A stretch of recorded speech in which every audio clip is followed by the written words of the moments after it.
আপনারা সকালবেলায় স্নান করে, কি ভাইয়েরা কি মায়েরা কি বাবারা, সকালে স্নান করে যখনই স্নান করবেন আপনি সূর্য ওঠা থেকে সূর্য ডোবার পর্যন্ত আপনি স্নান করতে পারেন, তুলসী গাছে জল দিতে পারেন। এই সময় আপনি কি করবেন না, মন্দির পরিক্রমা করবেন স্নান করে। কোন দিক থেকে পরিক্রমা করবেন? আপনার বাড়িতে ঘড়িটা দেখবেন, ঘড়ির কাঁটাটা যে দিক থেকে ঘুরছে আপনার পরিক্রমা কিন্তু সেই দিক থেকে হবে। কীরকম? ঘড়ির কাঁটা দেখবেন সবসময় এই দিক থেকে এই দিকে, বাঁ দিক থেকে ডান দিকে হয়। তাহলে এটা যদি তুলসী মন্দির হয় তাহলে আপনার পরিক্রমাটা সবসময় এই দিক থেকে হবে। ঘড়ির কাঁটাটাকে লক্ষ্য করবেন, ও যে দিক থেকে ঘুরছে সেদিক থেকে পরিক্রমা হবে। মায়েরা, মানুষ কুলে জন্ম নিয়ে যে যেমন কর্ম করবে পরের জন্মে তার সেই রকম জন্ম হবে। মানুষ কুলে জন্ম নিয়ে কেউ যদি পশুর মতো কর্ম করে পরের জন্মে তার আবার পশু কুলে জন্ম হবে।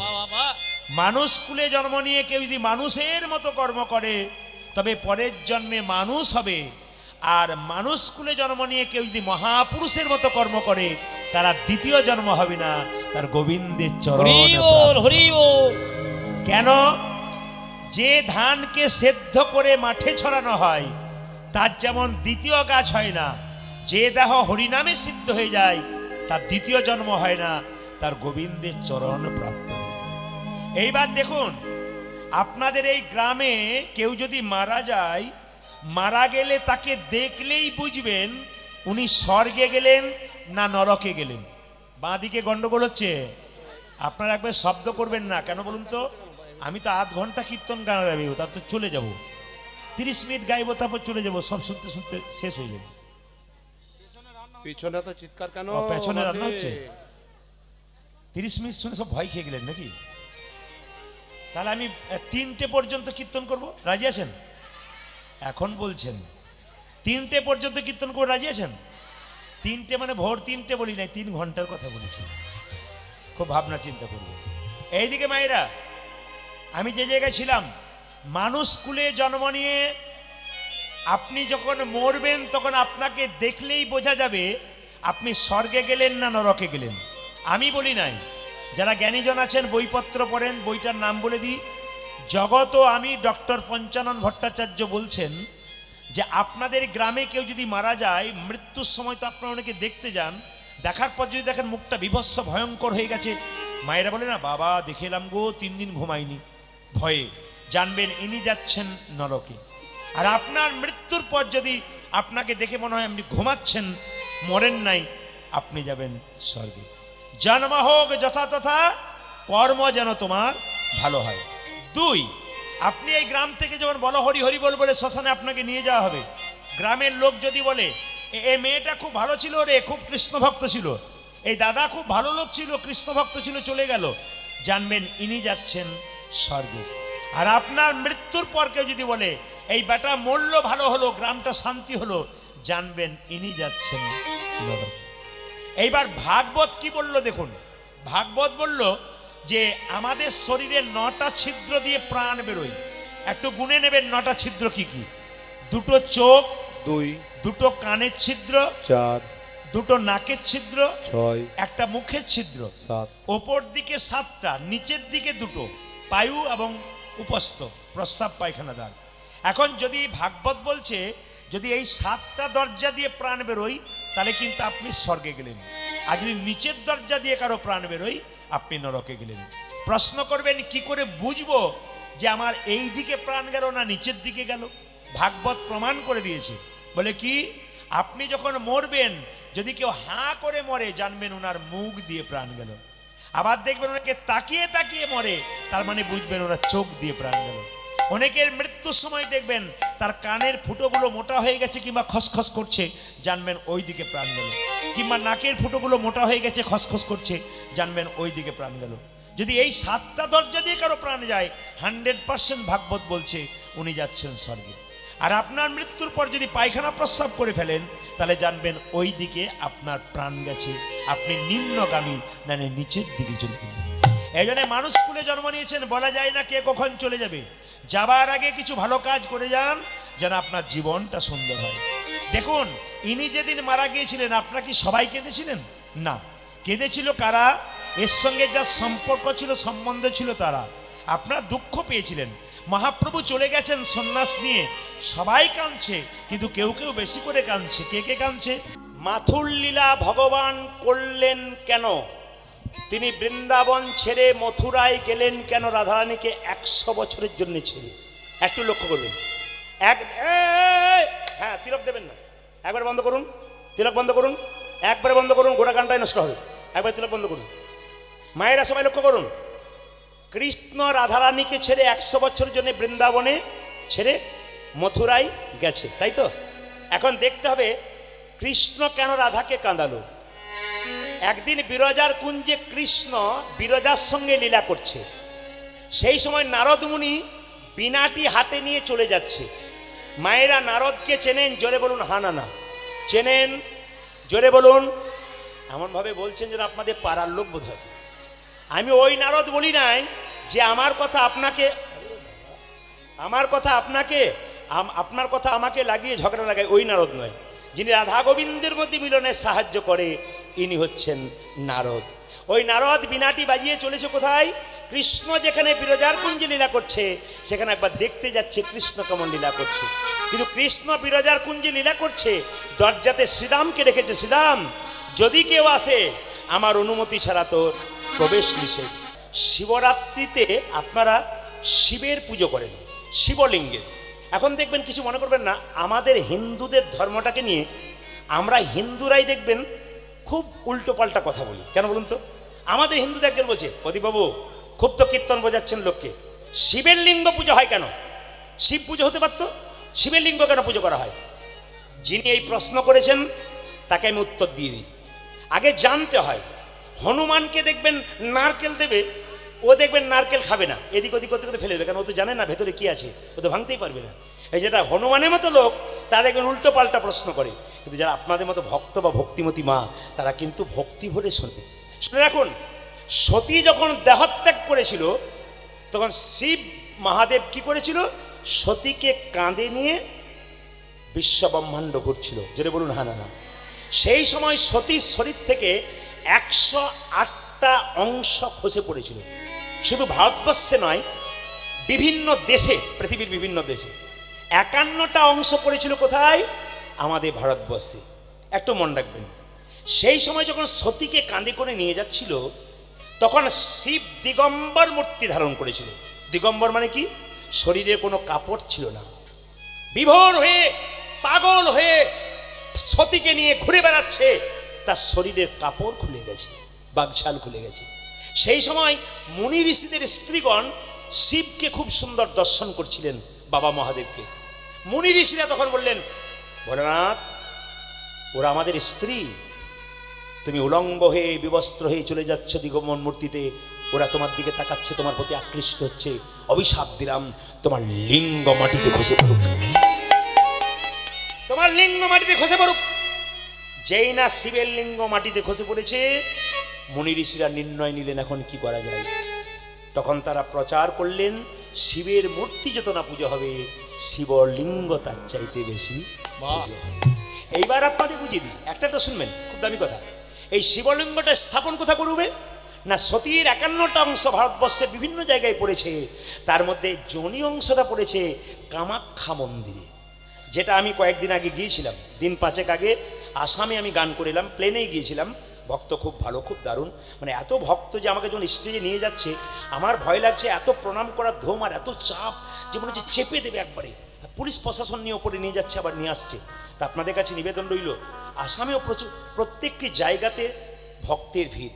যেমন ইনি আমাকে হোয়াটসঅ্যাপ করে বলেছিলেন, প্রদীপবাবু, আমি ভেবেছিলাম আপনার কীর্তনটা এখানে করাবো, আমি তো কলকাতায় থাকি, কিন্তু আপনার ভক্তের যা বেগ, তাতে মনে হলো না, আমাকে বাইরেই করাতে হবে। আপনাদের মতো ভক্তের আশীর্বাদ আমার মাথায় থাক, কেননা এ শুধু আপনাদের মুর্শিদাবাদ নয়, নদিয়া, মালদা, বিদেশ, বিভিন্ন রাজ্যে আমি যেখানে যাই, প্রতিটি জায়গাতে মানুষ এরকম চাপ নেই, প্রচুর চাপ নেই। যেমন একজন প্রফেসর আছে আন্দামান নিকোবর দ্বীপপুঞ্জে, উৎপল শর্মা, উনি এখন শুনবেন হয়তো ইউটিউবের মাধ্যমে। উৎপল শর্মা বলছেন যে আমি দ্বীপে দ্বীপে, সমুদ্রের দ্বীপে দ্বীপে, 250 কিলোমিটার জল, ওই দ্বীপে দ্বীপে আপনার ভক্ত রয়েছে, টিভি দেখা বন্ধ করে আপনার কথাগুলো শুনছে। আমাদের একটা সমস্যা আছে, আপনাকে আসতে হবে, আপনি ওদের দ্বীপে দ্বীপে গান করুন, আমরা ব্যবস্থা করে দেবো, কিছুটা সমস্যার সমাধান হবে। আপনার আশীর্বাদ করবেন, আমি সময় দিতে পারিনি, যদি কোনোদিন পারি নিশ্চয় দিতে পারবো। আপনাদের আশীর্বাদ যদি আমার থাকে, সবাই লক্ষ্য করুন যে যেখানে বসে আছেন মায়েরা। এইবার এক কামাখ্যা মন্দিরে যেমন জনিটা পড়েছে ওইখানে শিবলিঙ্গ স্থাপন করেছে। যদি শুধু শিবলিঙ্গ পুজো করেন তা শিবকে পুজো হয়, আর জনির সঙ্গে দুর্গাকে পুজো করলে শিবকে পূজা করলে শিব দুর্গা পুজো হয়। এবার আমি আপনাদের বলে দিই, শিব পূজা, শিবের উপবাস করতে গেলে আপনাকে আগের দিনে হবিষান্ন করতে হবে। সবাইকে হবিষান্ন করতে হবে। যে বিছানায় আপনি শুয়ে থাকেন ওই বিছানায় শোয়া যাবে না। আপনাকে গঙ্গা স্নান করতে হবে। যদি গঙ্গা স্নান না করতে পারেন সবচাইতে ভালো এক বালতি জলে কিছু তিল ফেলে দিয়ে ওই তিলটা আপনি কি করবেন, ওই তিল জল স্নান করবেন। যে জলে তিল দেবেন ওই তিল দেওয়া জলে আপনি স্নান করবেন। 3 নম্বর শুনে রাখুন, যে যেখানে বসে আছেন, শিবলিঙ্গে বেল পাতা কটা দেবেন? শিবলিঙ্গে বেল পাতা দেবেন 3টে, যদি থাকে। না থাকে তো চূর্ণই দেবেন, বেলপাতা চূর্ণ। না থাকলে ভাঙা দেবেন, ফুটো দেবেন, যা আছে তাই দেবেন। কেন? শাস্ত্র বলেছে যে শিবের আরেক নাম আশুতোষ, অল্পতেই সন্তোষ। আপনার যা দেবেন। তবে সবচাইতে ভালো হয় শিবলিঙ্গে পাতা 11টা, যদি আপনার থাকে সম্ভব। 11টা কেন? বাবা শিবের আরেক নাম রুদ্রদেব। রুদ্র হচ্ছে 11টা সংখ্যা, ওই জন্য 11টা ফুল পাতা দিলে খুব ভালো হয়। শিব বাবাকে আপনি পাতাটা কোন দিকে দেবেন? পিচ্ছিল দিকটা দেবেন, খসখসে দিকটা দেবেন না, পিচ্ছিল দিকটা বাবার শিবলিঙ্গে দেবেন। এবার সবাই লক্ষ্য করুন, তামার পাত্রে আপনি দুধ, ঘি এবং দই বাবাকে দেবেন না কোনো মতে। তামার পাত্রে দুধ, ঘি, দই বাবাকে দেবেন না। কেন? তামার পাত্রে দুধ, ঘি, দই দিলে কি হয় না, বাবার বিষতুল্য হয়ে যায়। আপনি তামার পাত্রে দুধ, ঘি, দই খেতে পাবেন না, আমরা পাবো না। কেন? বিষতুল্য হয়ে যায়। যদি আপনি পিতলের পাত্রে দিতে পারেন ভালো, যদি আপনি তামার পাত্রে জল দেন ভালো, কিন্তু দুধ, ঘি, দই দিতে পারবেন না। তবে পিতলের পাত্রে আপনি দুধ, ঘি, দই দিতে পারেন, আপনি স্টেনলের পাত্রে দিতে পারেন। যদি না পারেন সবচাইতে ভালো চাঁদির পাত্র, মানে রূপোর পাত্র। সবার তো সম্ভব নয় রূপো, তাহলে কি করবেন? আপনি মাটির হাঁড়িতে দিতে পারেন, ওতেই বাবা সন্তুষ্ট হবেন। শিব পূজার দিনে, শিবরাত্রির দিনে 4 প্রহরে শিব পুজো হয়। প্রথম 4টি শিব লিঙ্গ মূর্তি তৈরি করতে হয়। প্রথম প্রহরে দুধ দিয়ে স্নান করাতে হয়, দ্বিতীয় প্রহরে দই দিয়ে স্নান করাতে হয়, তৃতীয় প্রহরে ঘি দিয়ে স্নান করাতে হয়, আর চতুর্থ প্রহরে মধু দিয়ে স্নান করাতে হয়। এই যে শিবরাত্রির কথাগুলো আপনাদের বলে গেলাম, খুব সংক্ষেপে বললাম, অনেক বড় আছে, বলতে গেলে লীলাটাকে যাওয়া যাবে না। ওই জন্য আমাদের ভক্তদের অনুরোধ, আরেকটা ভক্তের অনুরোধ আছে, ওই অনুরোধটা একটু পরে বলবো। উনি বলেছিলেন যে একজন প্রশ্ন করেছেন সরস্বতী দেবীর মন্দির নাই কেন, কোথায় সরস্বতী মন্দির? আর সরস্বতীর পুষ্পাঞ্জলি কি সংস্কৃতে বলবো, বাংলায় বললে কোনো ক্ষতি আছে? উনি বলেছিলেন। এবং রাজহাঁসটা বাহন কেন, অন্য কিছু বাহন হলো না কেন?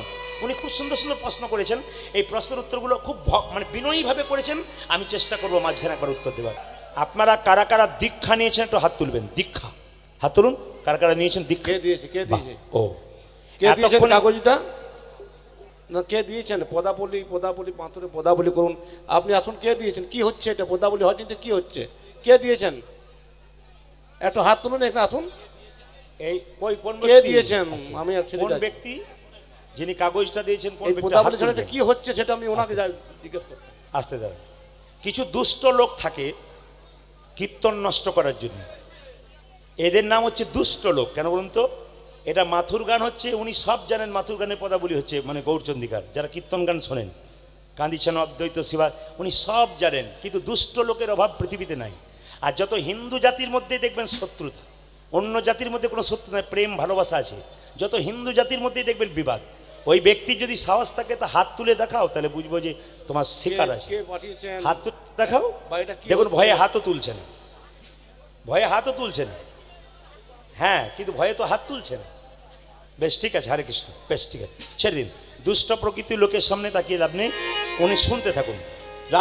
রাধা রানী কি, শ্যাম সুন্দর কি, মদন মোহন কি, হরিবাসর কি। আপনাদের ভালো লাগলো, খুব ভালো আপনাদের দেখে যে আপনারা দীক্ষা নিয়েছেন। আজকে লীলাটির নাম হবে ভগবান শ্রীকৃষ্ণের মাথুর লীলা। এই লীলাটি গৌরচন্দিকা শেষ করব, তার আগে আপনাদের বলে যাই, যারা গুরুমন্ত্র নিয়েছেন তারা ভালো করেছেন, আর যারা গুরুমন্ত্র এখনও নেন নাই তাদের কাছে অনুরোধ করব, আপনারা ভালো গুরু দেখে মন্ত্র নেন।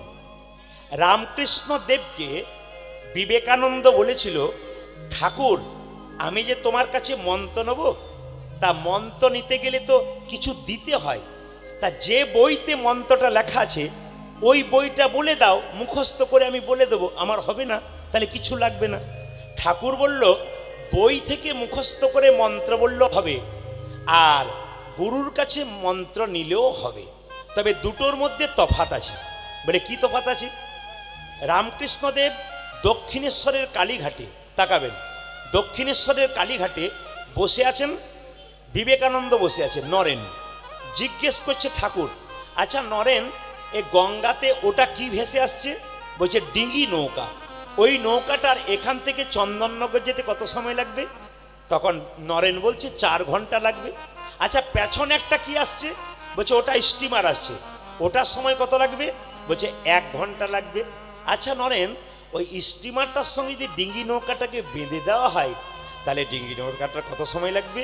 বলে স্টিমারের যত সময় লাগবে ডিঙ্গি নৌকা তত সময় লাগবে। সঙ্গে সঙ্গে ঠাকুর বুঝিয়ে দিলেন, যদি বই পড়ে মুখস্থ করিস, গুরুমন্ত্র ভজন করিস, তা ডিঙ্গি নৌকার মতো ধীরে ধীরে যাবে। আর যদি তোর দেহরূপী ডিঙ্গি নৌকাটাকে যদি গুরুরূপী স্টিমারের সঙ্গে বেঁধে দিতে পারিস, তবে তাড়াতাড়ি গৌর গোবিন্দের কৃপা। হরি বল, হরি বল। এই যে এত সুন্দর সুন্দর, এত সুন্দর সুন্দর মধুর বাণী ঠাকুরের, এগুলো আপনাদের শুনতে হবে, জীবন ধন্য হবে। আসুন আজকে আমরা মাথুর লীলার পদাবলী গাইব। উনি লিখেছেন যে মাথুর লীলার পদাবলী করুন। হ্যাঁ, ভয়ে বলতে পারছে না, কারণ উনি জানেন যে গৌরচন্দ্রিকার যতগুলো পদাবলী গাইছি সব কিন্তু মাথুর লীলা, ভয়ে হাতটাও তুলতে পারছে না, লিখে দিয়ে বোকা সেজে গেছে। হ্যাঁ, এরকম কিছু ব্যক্তি আছে। সবাই উনি বসে বসে শুনুক, আমি আজকে সবগুলোই গাইব ধীরে ধীরে। তবে ওনাকে আমি একটু যদি থাকতেন ধরে এনে আমি এখানে বসাতাম, নিয়ে বলতাম কোনটা বাদ গেল তুমি বলে বলে দাও, তাহলে আমি খুব খুশি হব। কারণ আমরা এমনি এমনি বেরোই না, আমরা তৈরি হয়ে বেরোই। আসলে ইউটিউবে একটা গন্ডগোল আছে, কি বলুন তো, খালি দেখবেন কথাই শুনতে পান আপনারা। ওদের মনে ধারণা হয়ে গেছে এ বাটা তালে বোধহয় কথাই বলে, কিন্তু দেখবেন এরা যারা ক্যামেরা করছে ওরা কিন্তু কথাগুলো তুলে দেয়, একটাও গান দেবে না। কিন্তু এই গান দেবে না বলে অনেকের মনে ধারণা হয়ে গেছে তাহলে ইনি গান করেন না, তাহলে কথাই। এই ব্যক্তির মনে ওই ধারণা ছিল, এইটা আজকে ভেঙে গেছে, নি চুপ করে দাঁড়িয়ে গেছে, আর কিচ্ছু বলতে পারছে না। এই ব্যক্তির ওই ধারণা ছিল। যারা আমার গান শুনেছে আসলে তারা জানেন যে আমি পদাবলীযুক্ত গান করি, তার মাঝে এই দামি দামি কথাগুলো বলি, এগুলো তুলে দেয়। আসুন সবাই যে যেখানে বসে আছেন একটু মন দিয়ে শ্রবণ করুন। আজকে মায়েরা 10-5 সবে মিলে দাঁড়িতে বসিয়া কীর্তন কর হসবে হাতে তালি দিয়া। হ্যাঁ হ্যাঁ, আপনি তো খুব পাকা মানুষ, অন্য জায়গায় তো বলতে হয়, আপনারা তো না বলতেই দিচ্ছেন। এটা মহাপ্রভু বাণী, বলছে 10-5 সবে মিলে। আমাদের তো কোনো স্কুল নেই যেখানে হরিনাম হয়, এইটাই হরিনামের স্কুল, যেখানে একটু কীর্তন করবেন, একটু আনন্দ করবেন, আপনাদের লাভ আছে। আপনি গাড়ি বাড়ি টাকা পয়সা সব পেয়েছেন মানে আপনি ভেবে নিয়েন না যে আমি সব পেয়ে গেলাম, আমার কৃষ্ণকে ডাকার দরকার নেই। কিন্তু কৃষ্ণ পরীক্ষা করে দেখছে, আমি যে তোমাকে এত দিলাম তুমি আমাকে কি দিলে। এই যে যারা যা পেয়েছেন না পেয়েছেন, আমি আপনাদেরকে বলবো কৃষ্ণ ভজন করুন। যেমন রাস্তা দিয়ে দেখবেন কয়েকশো কোটি টাকার মালিক যাই, তাই কোনোদিন হরিনাম করে তাকে জিজ্ঞেস করি দাদা কেমন আছেন, আর বলবেন না খালি টেনশন চলছে। সেগুন কাঠের ছপ্পর খাট, 1 টাকা ট্যাবলেট না খেলে ঘুম হচ্ছে না। আর যারা দেখবেন একটু হরিনাম করছে তারা ছেঁড়া চটে শুয়ে আছে, দাদা কেমন আছেন, আর হরির কি পাই ভালো কি দেখুন, দেখবেন আপনারা যারা কৃষ্ণ ভক্ত হয়, কেমন আছেন দাদা, হরির কি পাই ভালো হয়ে আছে। ও দেখবেন ছেঁড়া চটে দিব্যি 6 ঘন্টা ঘুমোচ্ছে। আর যে বেটা টাকা রোজগার করলো, হরি কথা বললো না, ও দেখবেন দিব্যি সেগুন কাঠে কালকে 50 হবে, পরশু 50 হবে, 1 লাখ, তারপরে হবে। বেটার আর ঘুমিয়ে আসছে না, ওই 50 করতে করতেই 50-এর আগেই হরি বলে। আমি আপনাদের বলবো যা দেবে মায়েরা, জনক ঋষি রাজা যিনি পূর্ণত্যাগী ছিলেন, তিনি কোনোদিন সোনার সংসার ত্যাগ করেন নাই। সোনার পুরীতে বসে থাকতো, মনকে সেজে গোলকে রাখতো। এরকম যদি ত্যাগী হওয়া যায়, ভগবান শ্রীকৃষ্ণের চরণ পাওয়া যায়। সীতার বাবা জনক রাজা, সে কোথায় বাস করত? সীতার বাবা জনক রাজা রাজা ছিল, যে বাড়িটাতে বাস করতো সোনা দিয়ে মোড়া, মন রাখতো গোবিন্দ সোনার প্রতি। আপনার গাড়ি বাড়ি টাকা পয়সা সব থাকবে, মন থাকবে গোবিন্দের চরণে। খুব কথাগুলো শুনবেন। পাকাল মাছ পাকে থাকে, তুলে দেখো পাকাল মাছকে, বড় হয়েছে সে পাক খেয়ে, কিন্তু পাকাল মাছের গায়ে কোনো পাকের দাগ লাগে নাই। 5 কেজি 10 কেজি পাকাল মাছ পাক খেয়ে বড় হলো, তুলে দেখুন পাকের দাগ নাই। যারা ভক্ত পাকাল মাছ সংসার পাকের মধ্যে ডুবে থাকে, হরি কথা বলে, তাদের শরীরে দুঃখের ছাপ থাকে না, তারা আনন্দময় থেকে যায়। আর কি বলল, পদ্মপাতা জলে ভাসে, যখনই বর্ষা আসে বর্ষার জল লাগে পদ্মপাতার গায়ে, তুলে দেখো পাতাখানা, পাতার গায়ে দাগ লাগে না। এরকম যদি ত্যাগী হয়ে যায়, ভগবান শ্রীকৃষ্ণের চরণ পাওয়া যায়। কি আধ্যাত্মিকতার কথা, কি হীরার মতো কথা, নিতে পারলে আপনাদের লাভ আছে। সবাই মন দিয়ে শুনবেন।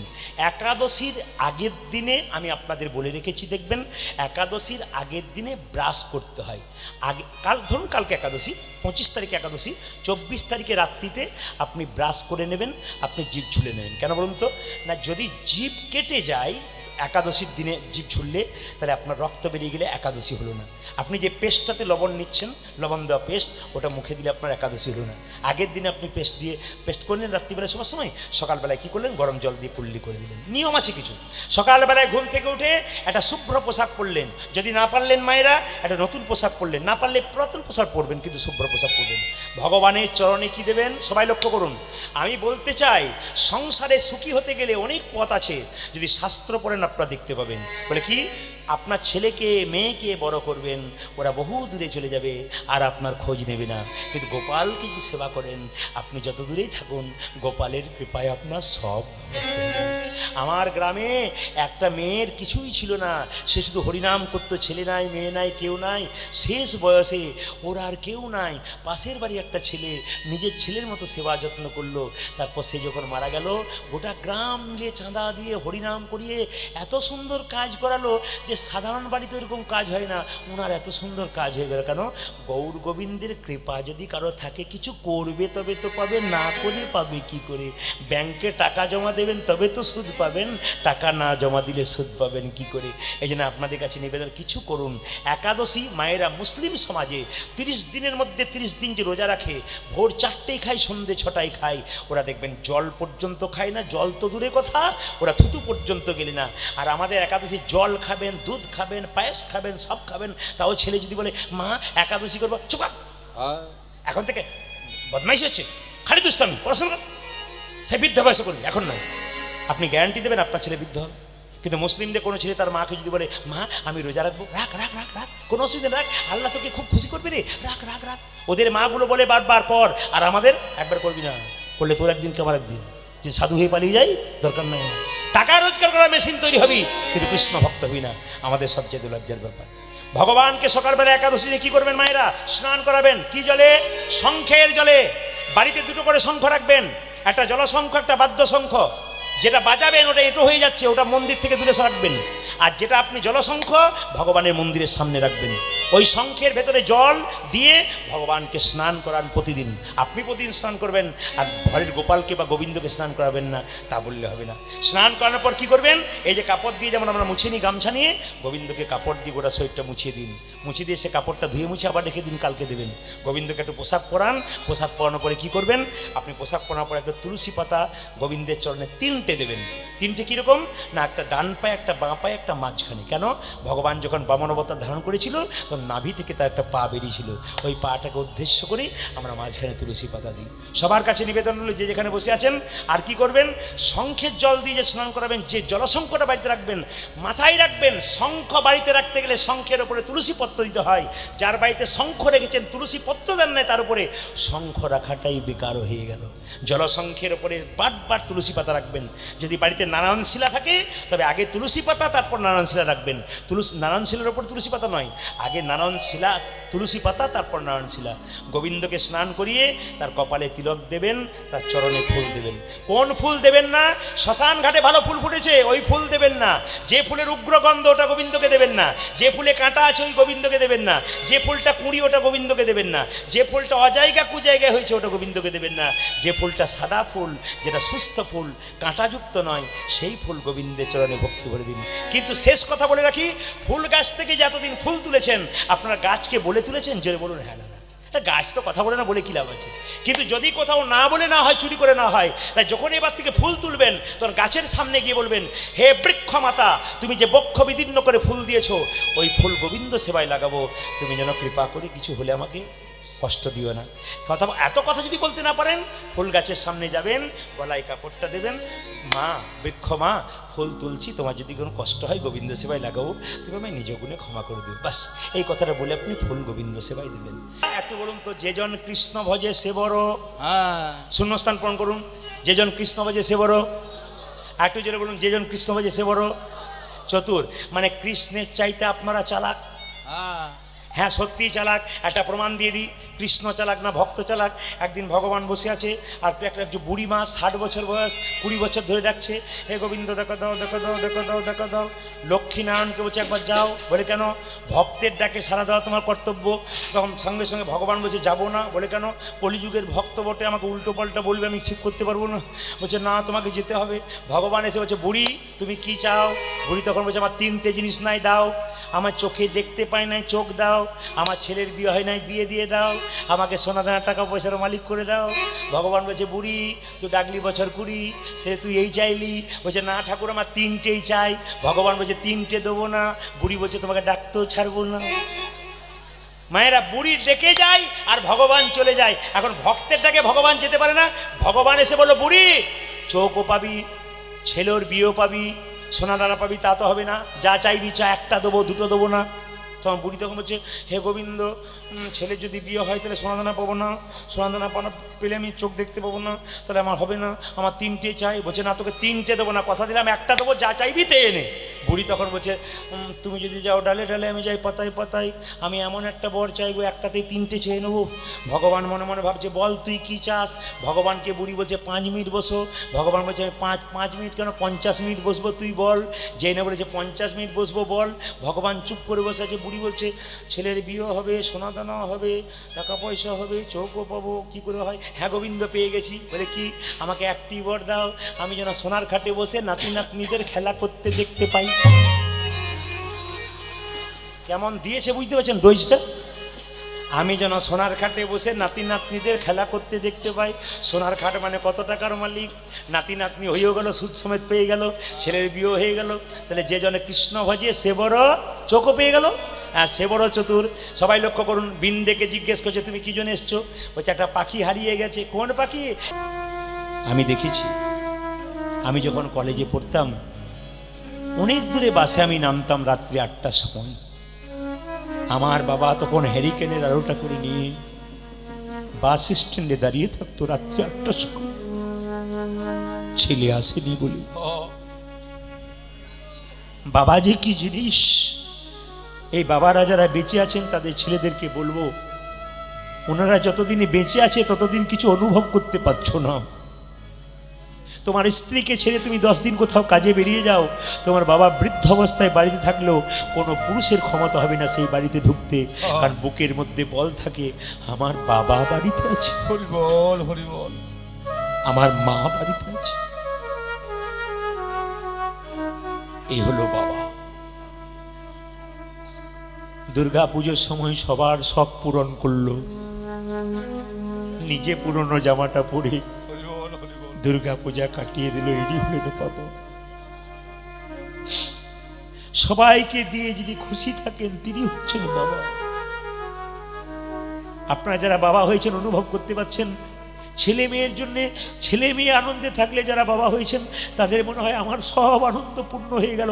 ওরা যদি আনন্দে খুশিতে থাকে আমার আবার পাওয়ার কি আছে? তাই বাবা বাড়িতে যার বেঁচে আছে আমি বারবার বলো সম্মান করুন। বাবাকে যত সম্মান করবেন, বাবার আশীর্বাদ যত তোমার হাতে পড়বে, মাথায় পড়বে, তত কৃপা হবে।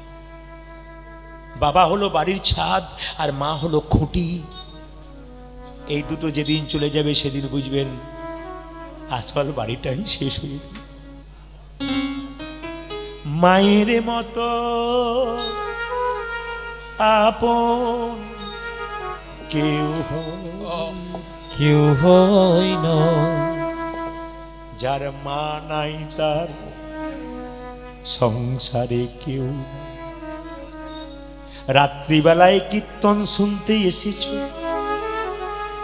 যখন বাড়ি ফিরে যাবে তখন দেখবে বাড়ির সবাই ঘুমাচ্ছে, কিন্তু মা দরজায় বসে আছে, খোকায় আসে না বলে।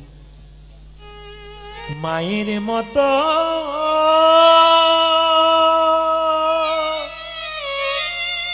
আপন কেউ হয় না। ছেলে যখন ছোট থাকে মা তখন কেঁদে কেঁদে বলে আমার খোকা খায় না কেন, ছেলে আমার বড় হবে না, ছেলেটা কি করলে আমি খাওয়াতে পারি? ছেলে যখন ছোট থাকে মা কাঁদে ছেলে খায় না বলে, কিন্তু দুর্ভাগ্যের বিষয় ছেলে যখন বড় হয় তখন মা রাস্তায় কেঁদে কেঁদে বেড়ায়, আমার ছেলে আমায় ভাত দেয় না বলে। বারবার বলবো, একটা মায়ের পেটে একটা বাচ্চার 10 মাস 10 দিন জায়গা হয়। সেই ছেলে বহরমপুরে গিয়ে ফ্ল্যাট কেনে, আত্মীয় স্বজনের সবার জায়গা হয়, কিন্তু বাবা মায়ের জায়গা হয় না। সত্য যুগে ধর্ম ছিল ধ্যান করা। তোমরা ধ্যান করতে পারবে না, অত ধৈর্য নেই। আচ্ছা, ত্রেতা যুগে লোকে যে ধর্ম কি ছিল? যাগযজ্ঞ করা। এত তোমাদের ইয়ে নেই, মানে ধৈর্য নেই যাগযজ্ঞ করতে পারবে। তারপরের লোকের ইয়ে ছিল সেবা করা, সেবা করার ক্ষমতা তোমাদের নেই। তাই সব 3 যুগের ধর্ম বাদ দিয়ে শুধু একটা শব্দ, একটা ধর্ম করো, হরিনাম হরিনাম হরিনাম সার, হরিনাম ছাড়া কলিযুগে গতি না। অন্য ধর্ম ত্যাগ করতে বলেনি যে এই ধর্মটাকে করো, অন্য ধর্ম বাদ দাও, তা নয়। সত্য যুগে হিন্দুদের যেটা বলছে, সত্য যুগের ধর্ম ছিল ধ্যান করা, ত্রেতা যুগে যাগযজ্ঞ করা, তারপরে কি সেবা করা। তোমাদের অত ধৈর্য নয়, 3 ঘন্টা কীর্তন শুনতে সবার উঠতে হয়, 3 বার ঘুমোতে হয়, তাহলে তোমরা কি করে করবে? তাই শুধু হরিনাম করলেই তোমাদের উদ্ধার হয়ে যাবে। কলিযুগে এই কথাটি কিন্তু বলতে চেয়েছি। এই যে ছেলেটি প্রশ্নটা করেছে, আমি খুব খুশি, শিক্ষিত ছেলে বটে, 1 নম্বর। 2 নম্বর, আপনারা শুনলে চমকে যাবেন, প্রচুর মুসলিমদের ছেলে আমার ভক্ত। কেউ কোর্টে চাকরি করে, কেউ স্কুলে মাস্টারি করে, বিভিন্ন জায়গা থেকে ফোন করে, বাবা আমার ফোন ধরছে না কেন, আমার কিন্তু রাগ হয় আপনার উপরে। মানে এত ভালোবাসে, আমার রাগ হয়। আপনার গানগুলো, কথাগুলো আমরা সবাই শুনি। আমি যখন টিউশন পড়াতাম একটা মুসলিম গ্রামে, ইংরেজিতে আমি করেছিলাম, ইংরেজিতে মুসলিম গ্রামে প্রচুর আমার ছাত্র।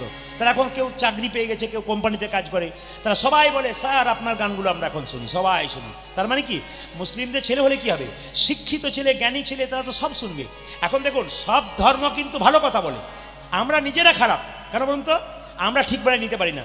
সমস্ত ধর্ম শাস্ত্র কিন্তু ঠিক বলে, আমরা নিজেরা ঠিক করতে পারি না। একটা কথা বলে রাখি, সব ধর্ম সমান, তার প্রমাণটা একটা বলে দিই আপনাদের। যেমন এখানে আপনারা কীর্তন শুনতে এসছেন, এই গ্রামে একটা ছেলের সঙ্গে একটা মেয়ের বিয়ে হয়েছে, গ্রামে গ্রামে। এখন দেখুন, স্বামী স্ত্রীতে ঝগড়া হতেই পারে। এখন লক্ষ্য করুন, ঝগড়া হলে মেয়েটি বাপের বাড়ি চলে গেছে, ছেলে দুটো স্কুলে গেছে, আর স্বামী গেছে বাইরে কাজ করতে। এসে জিজ্ঞেস করছে, হ্যাঁ রে তোর বৌদি কই? বলে বৌদি গেছে বাপের বাড়ি। ছেলেগুলো এসে দেখছে আমার মা নাই। কাকাকে জিজ্ঞেস করলো, কাকা আমার মা কই? বলছে মামার বাড়ি। ছেলেগুলো বলছে আমার মা যদি যায় বাপের বাড়ি, তাহলে আমি যাই মামার বাড়ি। স্বামী এসে বলছে, হ্যাঁ রে ভাই আমার স্ত্রী কই? বলে বাপের বাড়ি গেছে বৌদি। বলে ছেলেগুলো কই? ওরা গেছে মামার বাড়ি। বলে বউ যদি যাই বাপের বাড়ি, আর ছেলেগুলো যদি মামার বাড়ি, আমি কেন বাকি থাকে, আমি যাই শ্বশুর বাড়ি। বাড়ি কটা? বাড়ি কটা? একটাই। জল খাচ্ছে, কেউ পানি বলছে, কেউ ওয়াটার বলছে, কিন্তু জল একটাই। মন্দিরের ইট, মসজিদের ইট, চার্চ গির্জার ইট, মন্দিরের সিমেন্ট, চার্চ গির্জার সিমেন্ট, দিব্যি মিলমিশ করে আছে। আমাদের মধ্যেই শুধু ভাবভক্তি ঠিক নাই। আমি সবাইকে বলবো, সম্প্রীতি বজায় করুন, সব ধর্মকে সমান সম্মান দিন, সব মানুষকে ভালোবাসতে শিখুন। এত সুন্দর একটা জ্ঞানী ছেলে কি সুন্দর কথা লিখে, কারো সাহস হলো না এই প্রশ্নটা করবার, কিন্তু এত সুন্দর লিখেছে, একটা বানানে ভুল নেই, কত সুন্দর লেখা। আমি খুশি হলাম। ওনার উপরে আল্লাহর বরকত হোক, ওপরওয়ালার আশীর্বাদ থাক। সাবিরকে সবাই আপনারা আশীর্বাদ করুন যেন আরও উন্নতির দিকে যায়। সরস্বতী পূজা যে হয়, সরস্বতী পূজার সময় একটু মাথায় রাখবেন, সরস্বতীর মন্দির হয় না কেন? জেনে বলুন, সরস্বতীর মন্দির হয় না কেন? বলছে, আপনারা যারা কীর্তন শুনছেন, জ্ঞানী লোক এখানে আছেন, জ্ঞানী মানুষ, নৃসিংহ প্রসাদ ভাদুরী মহাশয় একজন বিখ্যাত মানুষ, তার কথা শুনবেন। তিনি বলছেন, বাক দেবী, বাক মানে কি? শব্দ। শব্দের দেবী কে বলুন তো মায়েরা? মা সরস্বতী। তাহলে বাকটা বেরোচ্ছে কোথা থেকে? আমাদের মুখ থেকে। ওই জন্য মা সরস্বতীর মন্দির দেখবেন বেশি দেখতে পান না। কোথায় মা সরস্বতীর মন্দির? বাক দেবী, মানে মুখটাই হচ্ছে মা সরস্বতীর মন্দির। 2, সংস্কৃত ভাষায় কি মাকে ডাকতে হবে পুষ্পাঞ্জলি দেওয়ার সময়? সংস্কৃত ভাষায় ডাকতে হবে, জোরে বলুন। দেখবেন আমরা যখন ছোটতে স্কুলে পড়তাম, 50টা ছেলে দাঁড়িয়ে আছি, আর ব্রাহ্মণ ঠাকুর মন্ত্র পড়াচ্ছে, আর ফুলগুলো ছুটতে বলছে, আমরা কিছু মন্ত্র বুঝলাম না, শুধু ফুল ছুঁড়েই চলে গেলাম। তাহলে আমরা বুঝলাম না, ছুটছি, মাকে কিছু বুঝতে পারছি না সংস্কৃত ভাষায়, সেটা আমরা বাংলা ভাষায় বলতে পারি, কোনো অসুবিধা নেই। কেন বলুন তো? রামকৃষ্ণদেব মাকে বলেছিল মা খা মা খা। মা কি রামকৃষ্ণ কি হিন্দিতে বলেছিল? না, রামকৃষ্ণ ইংরেজিতে বলেছিল, তিনি তো বাংলাতে বলেছিলেন। যদি সংস্কৃত ভাষা বুঝতে পারেন সেটা খুব ভালো কথা, যদি বুঝতে না পারেন তাহলে অন্তর দিয়ে নিজের ভাষায় বলবেন, মা সরস্বতী মহাভাগে বিদ্যে কমলালোচনে বিশ্বরূপে বিশালাক্ষী বিদ্যাং দেই নমস্তুতে।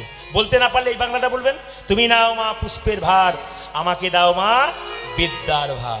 এটা বললেই হবে।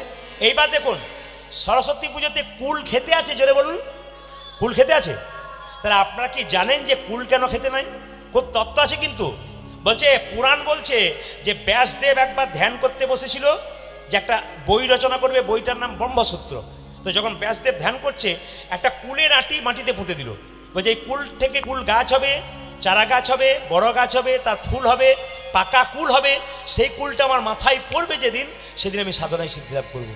তো মায়েরা, ব্যাসদেব বসলো একটা নদীর তীরে, সেখানে বসে ধ্যান করছে। কুল গাছের কুলটা পুঁতে দিল, পুঁতে দিয়ে সেখান থেকে অঙ্কুর হলো, চারা গাছ হলো, আস্তে আস্তে গাছ হলো। সেই কুলটা পেকে মাথায় পড়লো। সেই দিনটা ছিল বসন্ত পঞ্চমীর দিন। সেদিন সাধনায় সিদ্ধি লাভ করলো। তারপর কিন্তু তিনি ব্রহ্মসূত্র বইটি রচনা করলেন। এর থেকে কি শিক্ষা দেওয়া হয়? যে আমাদেরও যতদিন পর্যন্ত বসন্ত পঞ্চমী না আসে, ছেলেদেরকে বলা হয় তুইও সাধনায় সিদ্ধি লাভ করবি, কারণ সরস্বতী পুজোর আগে কুল খাবি না, ব্যাসদেবের মতো ধৈর্য ধরে সেই বসন্ত পঞ্চমীতেই খাবি। আমরা কিন্তু বাচ্চাদের খাওয়াই। এখন মায়েরা কিছু মনে করবেন না, যে যেখানে বসে আছেন। আচ্ছা বলুন তো, এর থেকে একটা শিক্ষা আছে কিন্তু। এই কথাটা যদি কেউ বিশ্বাস না করে, পুরানো কথা, আমাদের অনেকে তর্ক করে, যদি বিশ্বাস না করে, এর একটা শিক্ষা আছে। আপনার ছেলেকে আপনি বারবার এই যে এ কুল খাবি না, কেন? সরস্বতী পাপ দিয়ে দেবে, বিদ্যা হবে না, মা বারবার বলেছে। এখন আপনার ছেলে কুল গাছের নিচে খেলা করছে, আপনি তো রান্না করছেন, কি করে জানবেন ও পাকা কুল খেয়ে দেয় নাই? কিন্তু যেই না একটা পাকা কুল পড়েছে, সেটা তুলে নিয়ে মুখে দিতে যাবে, আর মনে পড়ে যাবে আমার মা বলেছে সরস্বতী পুজোর আগে কুল খেতে নেই, পাপ দিয়ে দেবে, আমার বিদ্যা হবে না। এই যে খেতে গিয়ে খেলো না, তার মানে লোভের সংযমের শিক্ষা হয়ে গেল। খুব শিক্ষা নেবেন এটা, লোভের সংযমের শিক্ষা হয়ে গেল। ও যে লোভ নিয়ে খেতে যাচ্ছিল, সংযমী হয়ে গেল, বড় হয়ে গেলে আর বেশি লোভীও হবে না। আরেকটা কি, ও যে ধৈর্য ধরে রইল যে এখন থেকে কুল পাকছে, ঠিক কথা, কুল খাবো না, কেন? সেই সরস্বতী পুজোর পর থেকে খাবো। তার মানে ধৈর্যের একটা পরীক্ষা হয়ে গেল। এ পৃথিবীতে ধৈর্য যার আছে তিনি জয়লাভ করেছেন, আর ধৈর্য যার নাই সে জয়লাভ করে নাই। মহাভারতের দিকে তাকান, পঞ্চপাণ্ডবের দাদা যুধিষ্ঠির স্থির ব্যক্তি ছিলেন, উনি ভগবান পেলেন। কিন্তু 100 ভাইয়ের দাদা দুর্যোধন, উনি চঞ্চল ছিলেন, উনি ভগবান হারালেন। এই সংসারে দেখবেন যারা ধৈর্যবান ব্যক্তি, যারা ধৈর্যবান মায়েরা, যারা ধৈর্যবতী, তারা দেখবেন খুব উন্নতি করবেন। আর যাদের ধৈর্য নাই, ছটপট ছটপট করে, তাদের দেখবেন জীবনে কোনো উন্নতি নেই। যে মায়েরা খুব চঞ্চল, ওরা তরকারিতে 2 বার নুন দেয়, ঘরের লোকের কাছে গা খায়, কিংবা সবজি কাটতে গিয়ে দেখবেন আঙুলটা কেটে ফেলে। চঞ্চল হলে হবে না, স্থির হতে হবে, তবে গোবিন্দের কৃপা পাওয়া যাবে। রাজহাঁসটাকে বাহন করলো কেন? খুব যুক্তির কথা। পাতি হাঁস করলো না, রাজহাঁস করলো কেন? বলছে রাজহাঁসকে জল আর দুধটা একসঙ্গে মিশিয়ে দিলে দুধটা খেয়ে নেয়, জলটা ফেলে দেয়। আপনারা কেউ দেখেছেন? জোরে বলুন, কেউ দেখেছেন? আপনারা শুনেছেন, মহাজনরা বলেছে। বেশ, লোকে যদি তর্ক করে, জল, আমি একবার বলেছিলাম, কিছু মনে করবেন না, যে রাজহাঁস দুধ আর জল একসঙ্গে মিশিয়ে দিলে দুধটা খেয়ে নেয়, জলটা ফেলে দেয়। এটা দেখবেন ইউটিউবে কিছু মানুষ আছে, কিছু দেখবেন ইউটিউবার আছে, দেখবেন আমাদের বিরুদ্ধে কথা বলে। দেখে নেবেন 3 জন আছে পাক্কা একবারে, এদেরকে সবাই চিনতে পেরে গেছে। কেন? দুর্নাম করে পয়সা নেবার জন্য। এই দেখুন প্রদীপবাবু কি বলছে, দুধ আর জল মিশিয়ে দিলে দুধটা খেয়ে নেয়, জলটা কেউ দেখেছেন আপনারা? মানে এটা মহাজনদের কথা, ওটা পর্যন্ত অবিশ্বাস করছে। কেন বলুন তো? যাতে কিছু ভিউজ হয়ে যায়। এদেরকে সবাই চিনতে পেরে গেছে, তাই এদের জিনিসগুলো কেউ দেখে না, বুঝে নিয়েছি যে এরা সব বদমাইশ লোক আর কি। তো আপনাদের কাছে নিবেদন রইল, যে এখানে বসে আছেন, দুধ আর জল আপনারা দেখেন নাই যে দুধ খায় আর জলটা ফেলে দেয়? যদি নাই দেখেছেন, তাহলে তত্ত্বটা কি? তত্ত্বটা এই যে দুধ আর জল একসঙ্গে মিশিয়ে দিলে দুধটা খেয়ে নেয়, জলটা ফেলে দেয়। এর থেকে শিক্ষা দিচ্ছে হাঁসটা, যে পৃথিবীতে ভালো জিনিসটা গ্রহণ করো আর খারাপ জিনিসটাকে ফেলে দাও। সত্যটাকে গ্রহণ করো, অসত্যটাকে ফেলে দাও। কি সুন্দর শিক্ষা দিচ্ছে রাজহাঁস। আবার দেখুন, হাঁসের গায়ের রং কি মায়েরা? সাদা ধপধপে রাজহাঁসের, যেটা সরস্বতী কাছে আছে। সাদা হলো কি? শান্তির প্রতীক। আর সাদা হলো কি? পবিত্রতার প্রতীক। মানে রাজহাঁসটি শিক্ষা দিচ্ছে জীবনে চলার পথে পবিত্র হও, শান্তি পাবে। অপবিত্র হলে শান্তি পাবে না। পবিত্রতার শান্তি একটা আলাদা। দেখবেন মায়েরা, হাঁস জলেও থাকে, হাঁস আবার পাহাড়ে থাকে, হাঁস আবার উড়তেও পারে। কিন্তু একটা হাঁসকে আপনি এমনি করে ছুড়ে দিন, অনেক দূর উঁচুতে উড়ে যাবে, পা ভাঙবে না, হাত কিচ্ছু হবে না, ডানা ভাঙবে না। কারণ বলুন তো, ও বাঁচিয়ে নেবে। ও জলেও থাকে, পাহাড়ও থাকে। এর থেকে রাজহাঁসটা শিক্ষা দিচ্ছে কি বলুন তো, জ্ঞানী মানুষ যারা হয় তারা সব জায়গাতে মানিয়ে নিতে পারে। খারাপ জায়গায়ও মানাতে পারে, ভালো জায়গায় মানাতে পারে। এই যে কীর্তন শুনছে, বয়স্ক বাবারা শুনছেন, অনেকে শুনছেন, যদি জায়গা নাও পেয়ে থাকে, যদি মাটিতে বসে, তবু তারা বানিয়ে নেয়, আমার তো শোনার কথা, আমি মানিয়ে নেবো। চেয়ারে বসলেও মানাবো, নিচে বসলেও মানাবো। এই মানিয়ে নেওয়ার কথা, এটা হচ্ছে জ্ঞানী মানুষের কাজ। সুসময়কেও মেনে নেয়, অসময়কেও মেনে নেয়। রাজহাঁস যেমন পাহাড়ও থাকতে পারে, আবার জলেও থাকতে পারে। এর থেকে খুব সুন্দর সুন্দর শিক্ষা দিয়েছে। আসুন সবাই মিলে বলুন, সরস্বতী মহারানী কি, সরস্বতী মাই কি, সরস্বতী মাই কি। এইবার সবাই মাথায় কাপড়টা নিন। বিন্দে দুতি বলছে, আমাকে যখন চিনতে পেরেছো, একবার বৃন্দাবনে চলো। ভগবান কৃষ্ণ বলছে, বলো বলো বিন্দে, আমার বৃন্দাবনে কে কেমন আছে। বিন্দে কেঁদে কেঁদে বলছে, বধূ হে, বধুকে তুমি যেদিন থেকে তুমি যেদিন থেকে বৃন্দাবন ছেড়ে মথুরায় এসেছো, গাভীরা তার বাছুরগুলোকে দুধ দেয় না। যদি কোনো বাছুর জোর করে দুধ খেতে যায়, তার মা পায়ে করে ঠেলে দেয়। হতচ্ছাড়া কোথাকার, তুই আমার স্তনদুগ্ধ এঁটো করে দিয়েছিস বলে গোবিন্দ অভিমান করে চলে গেছে। দেখুন দেখুন মায়েরা, বৃন্দাবনের পশুগুলো কত ভালোবাসে। তুই আমার দুগ্ধ এঁটো করে দিয়েছিস বলে আমার গোবিন্দ আমায় ছেড়ে চলে গেছে। বলো বলো বৃন্দে, আমার সুবল সখা কেমন আছে। আপনারা তো সবাই দেখতে পাচ্ছেন, এখন একটা মেলা চলছে, জোরে বলুন হানা না। এই মেলাটার নাম কি বলুন তো? এই মেলাটার নাম হচ্ছে মহাকুম্ভ লীলা। এইদিকে মহাকুম্ভ বেলা, তাই তো? আপনাদের কারো জানা আছে? 6 বছর পর পর একটা মেলা হয়, ওই মেলাটার নাম হচ্ছে অর্ধকুম্ভ মেলা। আর 12 বছর পর পর একটা মেলা হয়, ওটা হচ্ছে পূর্ণকুম্ভ মেলা। আর 144 বছর একটা মেলা হয় পর, সেটা হচ্ছে মহাকুম্ভ লীলা। আমাদের ভাগ্য ভালো, কেউ যেতে পারলেন না, না পারলেন তো শুনতে পারলেন যে 144 বছর পরে মহাকুম্ভ লীলা হচ্ছে। যারা আমাদের আত্মীয় স্বজন গেছে, তারা এখনো পর্যন্ত 3 দিন ধরে ওর 40 কিলোমিটার দূরে পেছনে দাঁড়িয়ে আছে, কোনো ঢুকতেই পারছে না। কত ভক্তের সমাগম আছে, কতজন পদপিষ্ট হয়ে মারা গেছে, আজকে রিপোর্ট আছে। এত চাপ, মানুষের টান কুম্ভ মেলায়, সেখানে প্রয়াগে গিয়ে স্নান করবে। আমি আপনাদের বলতে চাই যে যেখানে বসে আছেন, এই যে মহাকুম্ভ মেলা হলো, কুম্ভ মেলাটা হলো কেন? আসলে সবাই শুনে রাখুন তত্ত্বটা একটু, যে যেখানে বসে আছেন, কুম্ভ মেলা যেহেতু চলছে, আপনাদের একটু জানতে হবে যে অমৃতের কলসি যখন সমুদ্র থেকে উঠেছিল, তখন দেবতা এবং অসুরদের মধ্যে কলসিটা নিয়ে কারাকারি চলছিল। এবং কলসি থেকে 4 ফোঁটা অমৃত 4 জায়গায় পড়ে গেল। একটা হচ্ছে হরিদ্বার, একটা উজ্জয়িনী, একটা নাসিক, একটি প্রয়াগ। দেখবেন প্রতি জায়গাতে মেলা হয়, এই বছর কিন্তু প্রয়াগে মেলা হচ্ছে। গঙ্গা যমুনা সরস্বতী ওই জায়গাতে যে স্নান করছে প্রয়াগে, ওই জায়গাটা অমৃতের সমান হয়ে গেছে। আজকে যদি ওখানে গিয়ে কেউ স্নান করতে পারে, শাস্ত্র বলছে অমৃতের সমান স্নান হয়ে যায়। আমি আপনাদের বলবো, যারা হয়তো প্রয়াগে যেতে পারলেন না, আমরা চাপের জন্য যেতে পারলাম না, আপনারা কুম্ভ মেলাকে স্মরণ করে, গঙ্গাকে স্মরণ করে আপনারা প্রতিদিন বাড়িতে একটু স্নান করুন, যতটা কৃপা পাওয়া যায়। হ্যাঁ, সামনেই তো আপনাদের গঙ্গা আছে। আমরা তো গঙ্গার জন্য গঙ্গা জল নিয়ে আজকে বাড়ি যাব, কিন্তু গঙ্গার জল আপনার সামনে পাচ্ছেন, আপনাদের কৃপা আছে। তবে ঘরের কাছে মানুষের বাস ফেলটা বেশি হয়। দেখবেন ঘরের কাছে যে বাস আছে না, তারা বেশি ধরতে পারে না, দূর থেকে যাচ্ছে তারা আগেও গাড়ি ধরতে পারে। তো যাই হোক, আপনাদের কাছে নিবেদন রইল, আপনারা মহাকুম্ভ লীলা মেলাতে যেতে পারলেন না, কিন্তু মাথায় রাখবেন যে একটা বিরাট মেলা, যেখানে 40 কোটি মানুষের সমাগম। বুঝতে পারছেন হিন্দু সনাতন ধর্ম কোন জায়গায় পৌঁছাছে? এখন যদি আপনারা দেখতে পান টিভির মাধ্যমে, ইউটিউবের মাধ্যমে, তাহলে বুঝবেন সনাতন ধর্ম কোন জায়গায় পৌঁছাচ্ছে।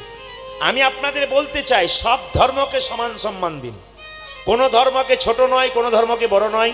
প্রতিটি জাতির মানুষকে ভালোবাসতে শিখুন, সম্প্রীতি বজায় রাখুন, বিবাদ নয় সুবাদ করুন। যত মানুষে মানুষে ভালোবাসা থাকবে তত গৌর গোবিন্দের কৃপা ওপরওয়ালা আশীর্বাদ কিন্তু আপনার ওপরে থাকবে। আমরা বলতে চাই এই মাসটি কি মাস চলছে মায়েরা? পৌষ মাস চলছে, হ্যাঁ, মাঘ মাস চলছে। আমার তো জানা ছিল না, ভাগ্যে আপনারা এলেন। আচ্ছা আচ্ছা, বেশ ঠিক আছে। আমি যেই না বললাম এই মাসটা কি মাস চলছে, মা পৌষ মাস, অমনি দুই চারজন মা বলছে হ্যাঁ, হ্যাঁ। কি ভক্তি করে বলছে পৌষ মাস চলছে। আরে এটা মাঘ মাস চলছে। বছরে এটা কিন্তু প্লেন হয়ে যাচ্ছে দাদা। বছরে 4টে মাস, তিনটে মাস বড় গুরুত্বপূর্ণ। কি কি? একটা মাঘ মাস, একটি বৈশাখ মাস, একটি কার্তিক মাস। আচ্ছা বলুন তো মায়েরা, কার্তিক মাসটা শ্রেষ্ঠ মাস কেন? ওটা দানের মাস, ওটা দামোদর মাস, ওই মাসটা শ্রেষ্ঠ। এর মধ্যে আবার মাঘ মাস আর বৈশাখ মাস। বৈশাখ মাস হচ্ছে জল দানের সময়। যারা বড় বড় মারোয়ারি ব্যবসা করে, আমি আমার এলাকায় দেখেছি, তারা দেখবেন দুজন কর্মচারীকে রেখে দরজার সামনে জল নিয়ে দাঁড় করিয়ে রাখে, যদি কেউ আসে না অতিথিকে জল পান করায়। এত বড় ব্যবসা ছেড়ে তারা মানুষের সেবা করে বৈশাখ মাসে জল দান। আর তৃতীয় হচ্ছে মাঘ মাসে স্নান করা। এই মাঘ মাসে কেউ যদি ব্রহ্ম মুহূর্তে স্নান করতে পারে। ব্রহ্ম মুহূর্ত কাকে বলে? সূর্যটার 1 ঘন্টা 36 মিনিটে ঘুম থেকে উঠে কেউ যদি স্নান করতে পারে তবে তার ব্রহ্ম মুহূর্তে স্নান হয়। মায়েরা, এই মাঘ মাসে যদি কেউ স্নান অভ্যাস করতে পারে তবে সারা বছর ভোরবেলায় স্নান সে সবাই করতে পারে। মহাজনরা কি সুন্দর করেছেন যে মাঘ মাসে স্নান করো, তার মানে কি এত শীতে যদি কেউ স্নান করা অভ্যাস করতে পারে তাহলে সারা বছর সে স্নান করতে পারবে। এই জন্য এই মাঘ মাসে স্নানের জন্য বিখ্যাত। আপনারা যদি না পারেন সপ্তাহে অন্তত একদিন ভোরবেলায় স্নান করুন, প্রতিদিন না পারলেও আপনার লাভ আছে। তবে গঙ্গা স্নান করলে খুব ভালো। গঙ্গা না থাকলে সামনে পুকুর থাকলে স্নান করবেন। পুকুরে ঠান্ডা লেগে গেলে বাড়িতে আপনি গরম জলে স্নান করবেন, তবু কিন্তু আপনি স্নান করুন। এটা কিন্তু আপনাদের কাছে বারবার নিবেদন হলো। কৃষ্ণ কার সঙ্গে লীলা করছে জোরে বলুন? বিরজার সঙ্গে। দরজাতে কাকে রেখেছে জোরে বলুন? শ্রীদামকে। শ্রীদামকে নারদ এসে শ্রীদাম দরজা খোলো। শ্রীদাম বলছে না। বলে কেন? কৃষ্ণের অনুমতি ছাড়া খুলবো না। কেন? ভেতরে কৃষ্ণ বিরজার সঙ্গে লীলা করছে। নারদ বলল আমি মামিকে খবরটা দিই যে মামি তোমাকে ছেড়ে মামা বিরজার কুঞ্জে লীলা করছে। নারদ কখনো কখনো কৃষ্ণকে মামা, রাধাকে মামি বলতো। নারদ ছুটে গিয়ে বলছে মামি। বলে কি? তোমাকে ছেড়ে কৃষ্ণ বিরজার কুঞ্জে লীলা। এই কথা যেই না শুনেছে রাধারানী কোমরে কাপড়টা বেঁধে ছুটে এসেছে। শ্রীরাম দরজা ছাড়। শ্রীরাম বলল দরজা ছাড়বো না মা। সঙ্গে সঙ্গে রাধারানী বলছে যদি দরজা না ছাড়িস আমি জোর করে ঢুকে যাব। রাধারানী যেই না জোর করে ঢুকতে গেছে অমনি শ্রীরাম রাধারানীকে হাতে ধরে মাটিতে ফেলে দিয়েছে। রাধারানী বলে উঠল শ্রীরাম রে, তুই আমার সঙ্গে দৈত্যের মতো আচরণ করলি, অসুরের মতো আচরণ করলি। আমি তোকে অভিশাপ দিলাম তোর যেন দৈত্য কুলে জন্ম হোক। তোর যেন দৈত্য কুলে জন্ম হোক। ভাইরা, শ্রীরাম দৈত্য কুলে জন্ম নিয়ে কি নাম হলো? শঙ্খচূড় দৈত্য। কার স্বামী? তুলসী দেবীর স্বামী শঙ্খচূড় দৈত্য। শ্রীরাম বলল গো রাধে, তুমি যখন অভিশাপ দিলে আমার দৈত্য কুলে জন্ম হোক, দৈত্য কুলে জন্ম পাওয়া মানে ভগবানকে ভুলে থাকা। আমি যদি ভগবানকে ভুলে থাকি তাহলে তোমাকেও ছেড়ে দেবো না। ওগো রাধে, তোমাকে অভিশাপ দিলাম আজ থেকে পৃথিবীতে কেউ কোনোদিন তোমায় মা বলে ডাকবে না। কেউ কোনোদিন মা বলে ডাকবে না। কেউ তোমাকে মা বলে ডাকবে না। মা বলে ডাকবে না। মায়েরা, কালীকে মা বলেছেন, দুর্গাকে মা বলেছেন, মা লক্ষ্মীকে মা বলেছেন, সরস্বতীকে মা বলেছেন, কিন্তু আপনারা রাধাকে মা বলেছেন। আজকে কীর্তনের মাধ্যমে জেনে গেলেন যে রাধাকে কেন মা বলা হয় না। কেন? শ্রীরামের অভিশাপ থেকে। এতে রাধারানী খুব একটা কষ্ট পায় না। এবার যে অভিশাপটা শ্রীরাম দিল রাধারানী আর সহ্য করতে পারল না। ওগো রাধে, তুমি যে কাঙালিনী হয়ে কৃষ্ণের কাছে ছুটে এসেছিলে, আমি তোমাকে অভিশাপ দিলাম তুমি 100 বৎসরের জন্য কৃষ্ণ হারাইবে। 100 বৎসরের জন্য কৃষ্ণ হারাইবে। রাধা রানী কেঁদে কেঁদে বলে বলে ওরে শ্রীরাম রে, এই অভিশাপ তুই ফিরিয়ে নে। তুই তো জানিস না আমার ঘরে জ্বালা বাইরে জ্বালা। একেবারে কৃষ্ণ বললে কাঁদার সুযোগও পায় না। নীল শাড়িটা পরতে মানা, যমুনাতে জল আনতে মানা, তুই আমায় যা অভিশাপে দিবি দে, আমায় কৃষ্ণ ছাড়া হতে বলিস না। বারবার কাঁদছে রাধারানী। শ্রীরাম বলল, যে অভিশাপ একবার দিই তা ফেরানো যায় না। রাধারানী কেঁদে কেঁদে সখীদের সামনে বলছে, ললিতা, বিশাখা, চিত্রা, চম্পকলতা, আমি একটা কৃষ্ণ প্রেমের বীজ রোপণ করেছিলাম। আমার মনে বড় আশা ছিল সেই বীজ হতে অঙ্কুর হবে, চারা গাছ হবে, শীতলে তরুর ছায়াই আমার তাপিত পরাণে জুড়াইয়ে নেব। কিন্তু কি হলো জানিস রে ললিতা? যিনি কাগজটা লিখেছেন তার দিকে আঙুল দিয়ে বললাম, শুনে নিন প্রথম পদ। প্রেম অঙ্কুর যাও তোবা ললিতা রে যে প্রেম কো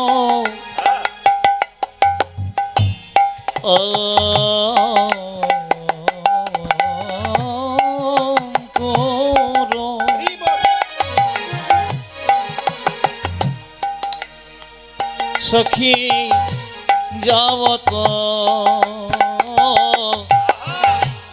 আত ভেল না ভেলো, না ভেলো, যুগল পলাশ। ও ললিতা না ভেলো, না ভেলো, যুগল পনা যুগল পল্লব হতে পেলো না রে, যুগল পল্লব হতে পেল না রে, পল্লব হতে পেলো না রে। যুগল পনা বিভূতি পেলো না রে।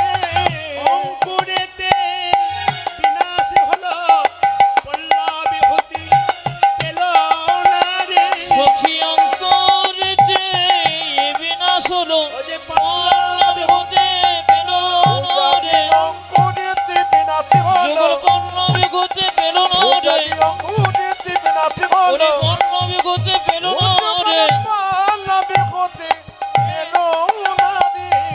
আজ না ভেল, না ভেল, যুগল পল্লব। রাধারানী কেঁদে কেঁদে বলছে, ললিতা, আমার আর আমার কৃষ্ণের প্রেমটা কেমন জানিস? কেউ দেখতে পেল, কেউ দেখতে পেল না, প্রতিপদের চাঁদের মতো। মায়েরা, আমাবস্যার পরে প্রতিপদের চাঁদ হয়, কেউ দেখতে পায় না। যে সারা রাত্রি জেগে থাকে আকাশের দিকে হঠাৎ দেখতে পায় কোন একটা চাঁদ উঠেছে, কে জেগে থাকবে? আমার আমার বধুর প্রেমটা প্রতিপদের চাঁদের মতো, কেউ দেখতে পেল, কেউ পেল না। যিনি কাগজে লিখেছেন দ্বিতীয় পদ, প্রতিপদ চাঁদ উদয় সে জমিনে পতি পদ চাঁদ, কিবা পতি পদ চাঁদ, প্রতিপদ চাঁদ, কিবা পতি পদ চাঁদ, প্রতিপদ কিবা চাঁদ, পতি পদ চাঁদ, উদয় জয়সে জমিনে সুখ নব হই গেল নয় আসে আহা করিলে সুখ নব, ওই গেল না আলে যে। মায়েরা শুনুন শুনুন, রাধারানী কৃষ্ণ ছাড়া হয়ে কেমন কাঁদছে। এই জগতে কোনো নারী যদি তার স্বামীকে খুব ভালোবাসে, তার স্বামী যদি হঠাৎ মারা যায়, তবে তার স্ত্রীর যে কি দুর্গতি হয়, আর তার স্ত্রী যে কেঁদে কেঁদে যে কথাগুলো বলে, ভেতরের কথাগুলো বলে। রাধারানী কৃষ্ণ ছাড়া হয়েছে, বলছে, ওরে ললিতা রে, আমার বধুর জন্য আমি আর থাকতে পারি না, বধু আমায় ছেড়ে চলে গেল। ললিতা বলছে, তুই মাথা খারাপ করিস না, তোর দোষ আছে। বলে, কেন? কৃষ্ণ যখন অক্কুরের রথে চেপে চলে গেল, তুই বাধা দিলি না কেন? যেত না? আচ্ছা বলুন তো মায়েরা, এইদিকে এইদিকে এইদিকে, এই যে যিনি মারা গেলেন, তিনি যেদিন এখান থেকে চলে গেলেন, কেউ বাঁশের মাচা ধরে টানলে উনি আর আসতেন? জোরে বলুন হ্যাঁ না, আসতেন মায়েরা? ললিতা বলছে, কেন বাধা দিলি না? রাধারানী বলছে, তুই তো দেখিসনি আমি বাধা দিয়েছিলাম। অক্কুরের রথে চেপে কৃষ্ণ যখন চলে যায়, আমি অক্কুরের রথের চাকা ধরে কত কাঁদলাম, কেঁদে কেঁদে বললাম, বধূ হে, তুমি আমায় ছেড়ে যেও না। ওগো অক্রুর, তোমার নাম কে অক্রুর রেখেছে? তোমার তো ক্রুর রাখা নাম উচিত ছিল। যদি আমার প্রাণনাথকে নিয়ে যাবে তবে আমার প্রাণ নিয়ে যাও। আমি কি করলাম জানিস ললিতা? ওই রথের চাকার সামনে শুয়ে পড়লাম, বললাম রথের চাকাটা আমার বুকের ওপর চাপিয়ে দিয়ে যাও। আমার প্রাণনাথ যদি চলে যায় আমার প্রাণ রেখে কি লাভ আছে? তবে প্রাচীন লোকের মুখে শুনেছি, যদি কেউ শুভযাত্রায় বাইরে যায়, মরা মানুষের মুখ দেখলে তার যাত্রা ভালো হয়। আমার মুখ দেখে যদি আমার প্রাণনাথ চলে যায়, তার যাত্রা ভালো হবে। আমার চোখের জল আমার প্রাণনাথ সহ্য করতে পারলো না। আমার প্রাণনাথ রথ হতে নামলো, এক হাতে গঙ্গা জল, এক হাতে তুলসী পত্র নিয়ে আমার মাথায় হাত দিয়ে বলল, রাধে গো, যাবার সময় কেঁদে কেঁদে আমার যাত্রা পিছিয়ে করো না। আমি তোমায় কথা দিলাম, আজ যাব, কাল ফিরে আসবো। কিন্তু ললিতা রে, ললিতা রে, আমার বধুর কথাটা কেমন জানিস? ব্যবসায়ী লোকের মতো। আপনাদের এখানে ব্যবসা করে নাকি? কিন্তু তার আমি পেরিয়ে এলাম, আপনাদের এদিকে না, আমাদের বীরভূমে গেলে দেখতে পাবেন। ব্যবসায়ী লোকের মতো যারা ব্যবসা করে, তারা দরজায় লেখা থাকে দোকানে, আজ নগদ কাল ধার। আজকে 500 টাকা নিয়ে আপনি নগদ জিনিস আনতে গেলেন, যে না রাত্রি পেরিয়ে গেল, আবার লেখা আছে আজ নগদ কাল ধার। কাল আর হচ্ছে না। গোবিন্দ বলল, আজ যাব, কাল ফিরে আসবো, কিন্তু কাল আর হলো না। রাত্রি পেরিয়ে গেলে আবার আজ হয়ে যাচ্ছে। আমার বধূ যেদিন থেকে চলে গেছে, এদিকে তাকান মায়েরা, আমার বধূ যেদিন থেকে চলে গেছে, আমি 100 বছর স্নান করি নাই। আপনার 10 দিন স্নান না করলে মাথা গরম হয়ে যায়। রাধারানী 100 বছর স্নান করে নাই, 100 বছর পা ধুই নাই। ললিতা বলছে, কেন? রাধারানী বলছে, ললিতা রে, আমার বধূ যেদিন যাবে তার আগের দিনে আমাকে বলল, রাধে তুমি আমায় কেমন ভালোবাসো? আমি ঘুরে বললাম, বধূ তুমি আমায় কেমন ভালোবাসো? আমার প্রাণনাথ আমাকে কোলে করে বসালো, নিজের হাতে সিঁথিতে সিঁদুর পরাইয়ে দিল, বেনি মাধবে নিজের হাতে আমার বেনি বেঁধে দিল, আমার নয়নে কাজল পরাইয়ে দিল। ওরে ললিতা রে, আমি তো আলা ভোলা গোয়ালিনী কৃষ্ণ সেবার কি বা জানি। প্রাণনাথ আমার চরণটাকে ধরে আমার চরণে আলতা দিয়ে দিল। কত যোগী, কত মুনি, কত ঋষি কতদিন সাধনা করে গোবিন্দের চরণ পাবার জন্য। আমার চরণটাকে ধরে বারবার যখন আলতা দিচ্ছে, আমাকে বলল, রাধে আমি কাল ফিরে যাব, আজ যাব, কাল ফিরে আসবো। তুমি বেনিটা বেঁধে রেখো, খুলো না, আমি এসে দেখবো। তোমার স্মৃতির সিঁদুর মুছো না, আমি এসে দেখবো। তোমার নয়নের কাজল মুছো না, আমি এসে দেখবো। তোমার চরণের আলতা মুছো না, আমি দেখবো। 100 বছরে গেছে, যদি কোনো দিন চলে আসে দেখাতে পারবো না, তাই স্নান করি নাই, আমার স্মৃতির সিঁদুর মুছে নাই, যদি আসে তবে দেখাতে পারবো। ওরে ললিতা রে, আমি 100 বছর পা ধুই নাই, আমার চরণের আলতা লেগে আছে, যদি বধূ আসে তবে দেখাতে পারবো। ওরে ললিতা রে, আমি স্নান করি নাই বলে আমার বেনিটা বাঁধা আছে, আমার প্রাণনাথ যদি কোনোদিন আসে আমার বেনি আমি দেখাতে পারবো। কিন্তু ললিতা, বড় দুঃখের কথা কি জানিস? আমি সব দেখাতে পারবো, শুধু দুটো জিনিস দেখাতে পারবো না। কোন দুটো জিনিস? নয়নের কাজল দুটো। কেন দেখাতে পারবি না? কৃষ্ণ বললে কেঁদে কেঁদে আমার নয়নের কাজল মুছে গেছে। আমার নয়নের কাজল মুছে গেছে গো, কাজল মুছে গেছে রে। ওই আমার নয়নে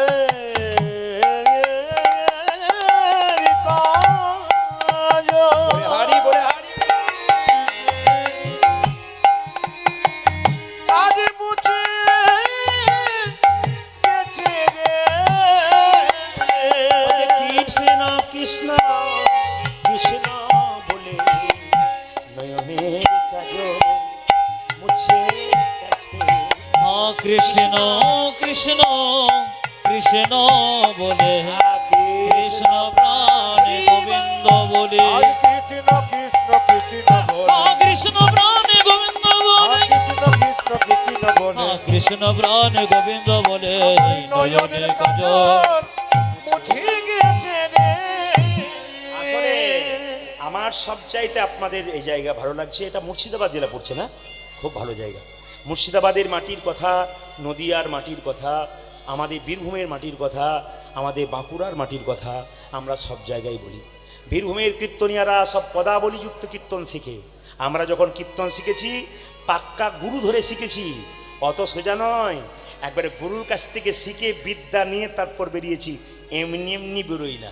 এই জন্য যাদের ওইরকম মতামত থাকে এখন চুপ করে গেছে, কিছু বলতে পারছে না, ও বেটা বুঝতে পেরে গেছে লাইনে ঠিকই আছে, আমার গন্ডগোল হয়ে গেল না। ওস্তাদি দেখানো উচিত নয়, জায়গাটা ঠিক রাখতে হয়। যারা ভক্ত মানুষ তারা দেখুন কি সুন্দর শুনছে, আর উনি একটা কাগজের লিস্ট, আর বলবো না কিছু, কেন বলুন তো, বেশি ডোজ হয়ে যাবে, আবার অসুবিধা হয়ে যাবে, কারণ ওর কষ্ট হবে। ঠিক আছে, যা হয়েছে হয়েছে, আপনারা সবাই লক্ষ্য করুন। মায়েরা, কৃষ্ণ বলে কাঁদার চেষ্টা করো, সংসারের জন্যে কেঁদো না। ছেলের জন্যে কাঁদবে, মেয়ের জন্যে কাঁদবে। ছেলে মেয়ে তোমাকে বলবে, বাবা তুমি আমার জন্য করেছো কি, তুমি আমার জন্য কিচ্ছু করনি। আবার দেখবেন মায়েরা, কিছু মনে করবেন না, আপনাদের যদি স্বামী স্ত্রীতে কোনদিন ঝগড়া হয়, আপনাদের বাপের বাড়ি যাবার চান্স আছে। কিন্তু বেটা ছেলেদের যদি ঝগড়া হয়, বাপের বাড়ি যাবার কোনো চান্স নাই। কেন, ওরা তো বাপের বাড়িতেই থাকে। দেখবেন ছেলে যখন ছোট থাকে তার মা কি বলে, খোকা তুই কিচ্ছু বুঝিস না। আবার ও যখন বিয়ে হয় স্ত্রী কি বলে, তুমি কিচ্ছু বোঝো না। আবার দেখবেন ছেলে মেয়েরা যখন বড় হয় তার বাবা কি বলে, বাবা তুমি কিচ্ছু বোঝো না। মানে বাবা যে কখনো বুঝবে নিজে খুঁজেই পাই না, নাকি? খালি পুরুষ মানুষ এইটাই শুনতে হয়, তুমি কিচ্ছু বোঝো না। বউ বলছে কিচ্ছু বোঝো না, আবার ছেলেও বলছে কিচ্ছু বোঝো না, মেয়েও বলছে কিছু, আবার মাও বলছে তুই কিচ্ছু বুঝিস না। বুঝবেন কখন আপনারা? মায়েরা, বোঝার অনেক দেরি আছে। তবে একটা কথা বলে যাই মায়েরা, সংসারে কৃষ্ণ বলে কাঁদো, নিজের জন্যে কেঁদো না। যদি মনের মধ্যে কোনো দুঃখ থাকে, যন্ত্রণা থাকে, তবে দু জায়গায় বলবে, বাকি জায়গায় বলবে না। পাড়া প্রতিবেশী মেয়ের সামনে বা আপনার বন্ধু বান্ধবের সামনে বলবেন, ওরা আপনার দুঃখটাকে আরো ছড়িয়ে দেবে। দুঃখ যদি ভেতরে থাকে দুজনের কাছে বলুন, গুরুর কাছে গিয়ে বলুন, গুরু আপনার দুঃখের সমাধান করবে। গুরু যদি না থাকে তাহলে গোবিন্দের চরণে কেঁদে কেঁদে বলুন।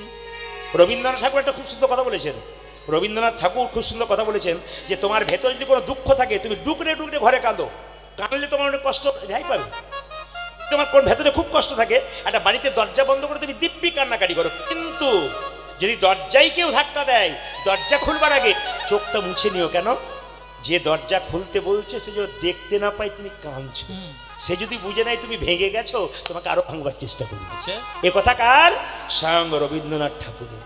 এই জন্য আমি আপনাদের বলতে চাই, মায়েরা, কাঁদবে যদি তবে ভগবানের জন্যে কাঁদবে, ছেলের জন্যে কাঁদবে, মেয়ের জন্যে কাঁদবে। ছেলে মেয়ে বড় হয়ে বলবে, মা তুমি আমার জন্য কি করেছো, বাবা তুমি আমার জন্য কি করেছো।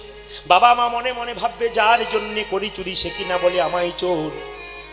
কিন্তু সেই সময় চোখে জল পড়বে, চোখের জলটা চোখের কোণ দিয়ে পড়বে, সেই জলটা স্পর্শ করলে গরম লাগবে, সে জলটা মুখের মধ্যে প্রবেশ করলে নোনা নোনা ভাব লাগবে।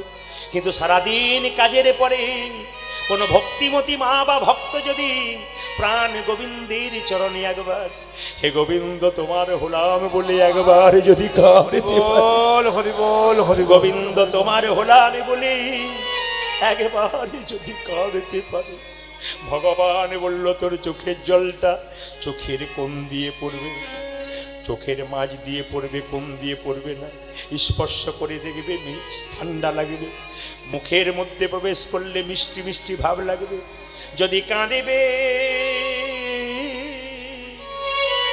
তবে কৃষ্ণ কাঁদো। রাধারানী কেঁদে কেঁদে বলছে, আমার বধূর সঙ্গে আমার প্রেম ছিল। প্রেম প্রেম করো রে ভাই, প্রেম বলে কারে? প্রেমে জানতো মা যশোদা, যে প্রেমে গোপাল হয়েছিল বাধা। এ জগতে যুবক যুবতীর মধ্যে যে প্রেম, সে তো কেবল চুলোচুলি করে মরে। কিন্তু ভক্ত ভগবানের প্রেম এমন প্রেম, যে প্রেমের কথা শুনলে একজন ভক্তকে জড়াইয়ে ধরে। রানী কেঁদে কেঁদে বলছে, আমার বধূ চলে গেল, আমার কেমন অবস্থা জানিস? ও মায়েরা, এই যে আমি কীর্তন করছি না, ফুলের মালা কতক্ষণ? যতক্ষণ কীর্তন করছি ততক্ষণ। কীর্তন থেকে চলে গেলে ফুলের মালা পরে রয়ে যাবে। আপনার দাম কতক্ষণ? আপনার স্মৃতির সিঁদুরের দাম যতক্ষণ। এ যখন চলে যাবে আপনার সব চলে যাবে। স্বামী একমাত্র শেষ সম্পদ। স্ত্রী ছেলে মেয়ে সবাই ছেড়ে চলে যেতে পারে, স্বামী কিন্তু আপনাকে ছাড়বে না। এই জন্য আমি আপনাদের বলতে চাই, স্বামী স্ত্রীর সম্পর্ক ভালো করুন, ভগবান আপনাদের কৃপা করবে, খুশি হবে ভগবান। প্রত্যেকটি সতী নারীকে বলেছে, প্রত্যেকটি বিবাহিত স্ত্রীকে বলেছে, স্বামীর সেবা যদি কেউ না করো আর যতই কীর্তন করো তোমার কোনো লাভ হবে না। একদিকে স্বামী সেবা, তবে এক হাতে তালি বাজে না, আপনাদেরও জন্য করতে হবে। শুধু আপনি করবেন উনি করবেন না তা বললে হবে না, আপনাদেরও করতে হবে। রাধারানী কেঁদে কেঁদে বলছে, আমার অবস্থা কেমন জানিস? পিয়া গেল মধুপুরে আমকুল বালা, আজ প্রিয় গেল মধুপুরে আমকুল বালা। পিয়া গেল মধুপুরে আমকুল বালা। ললিতা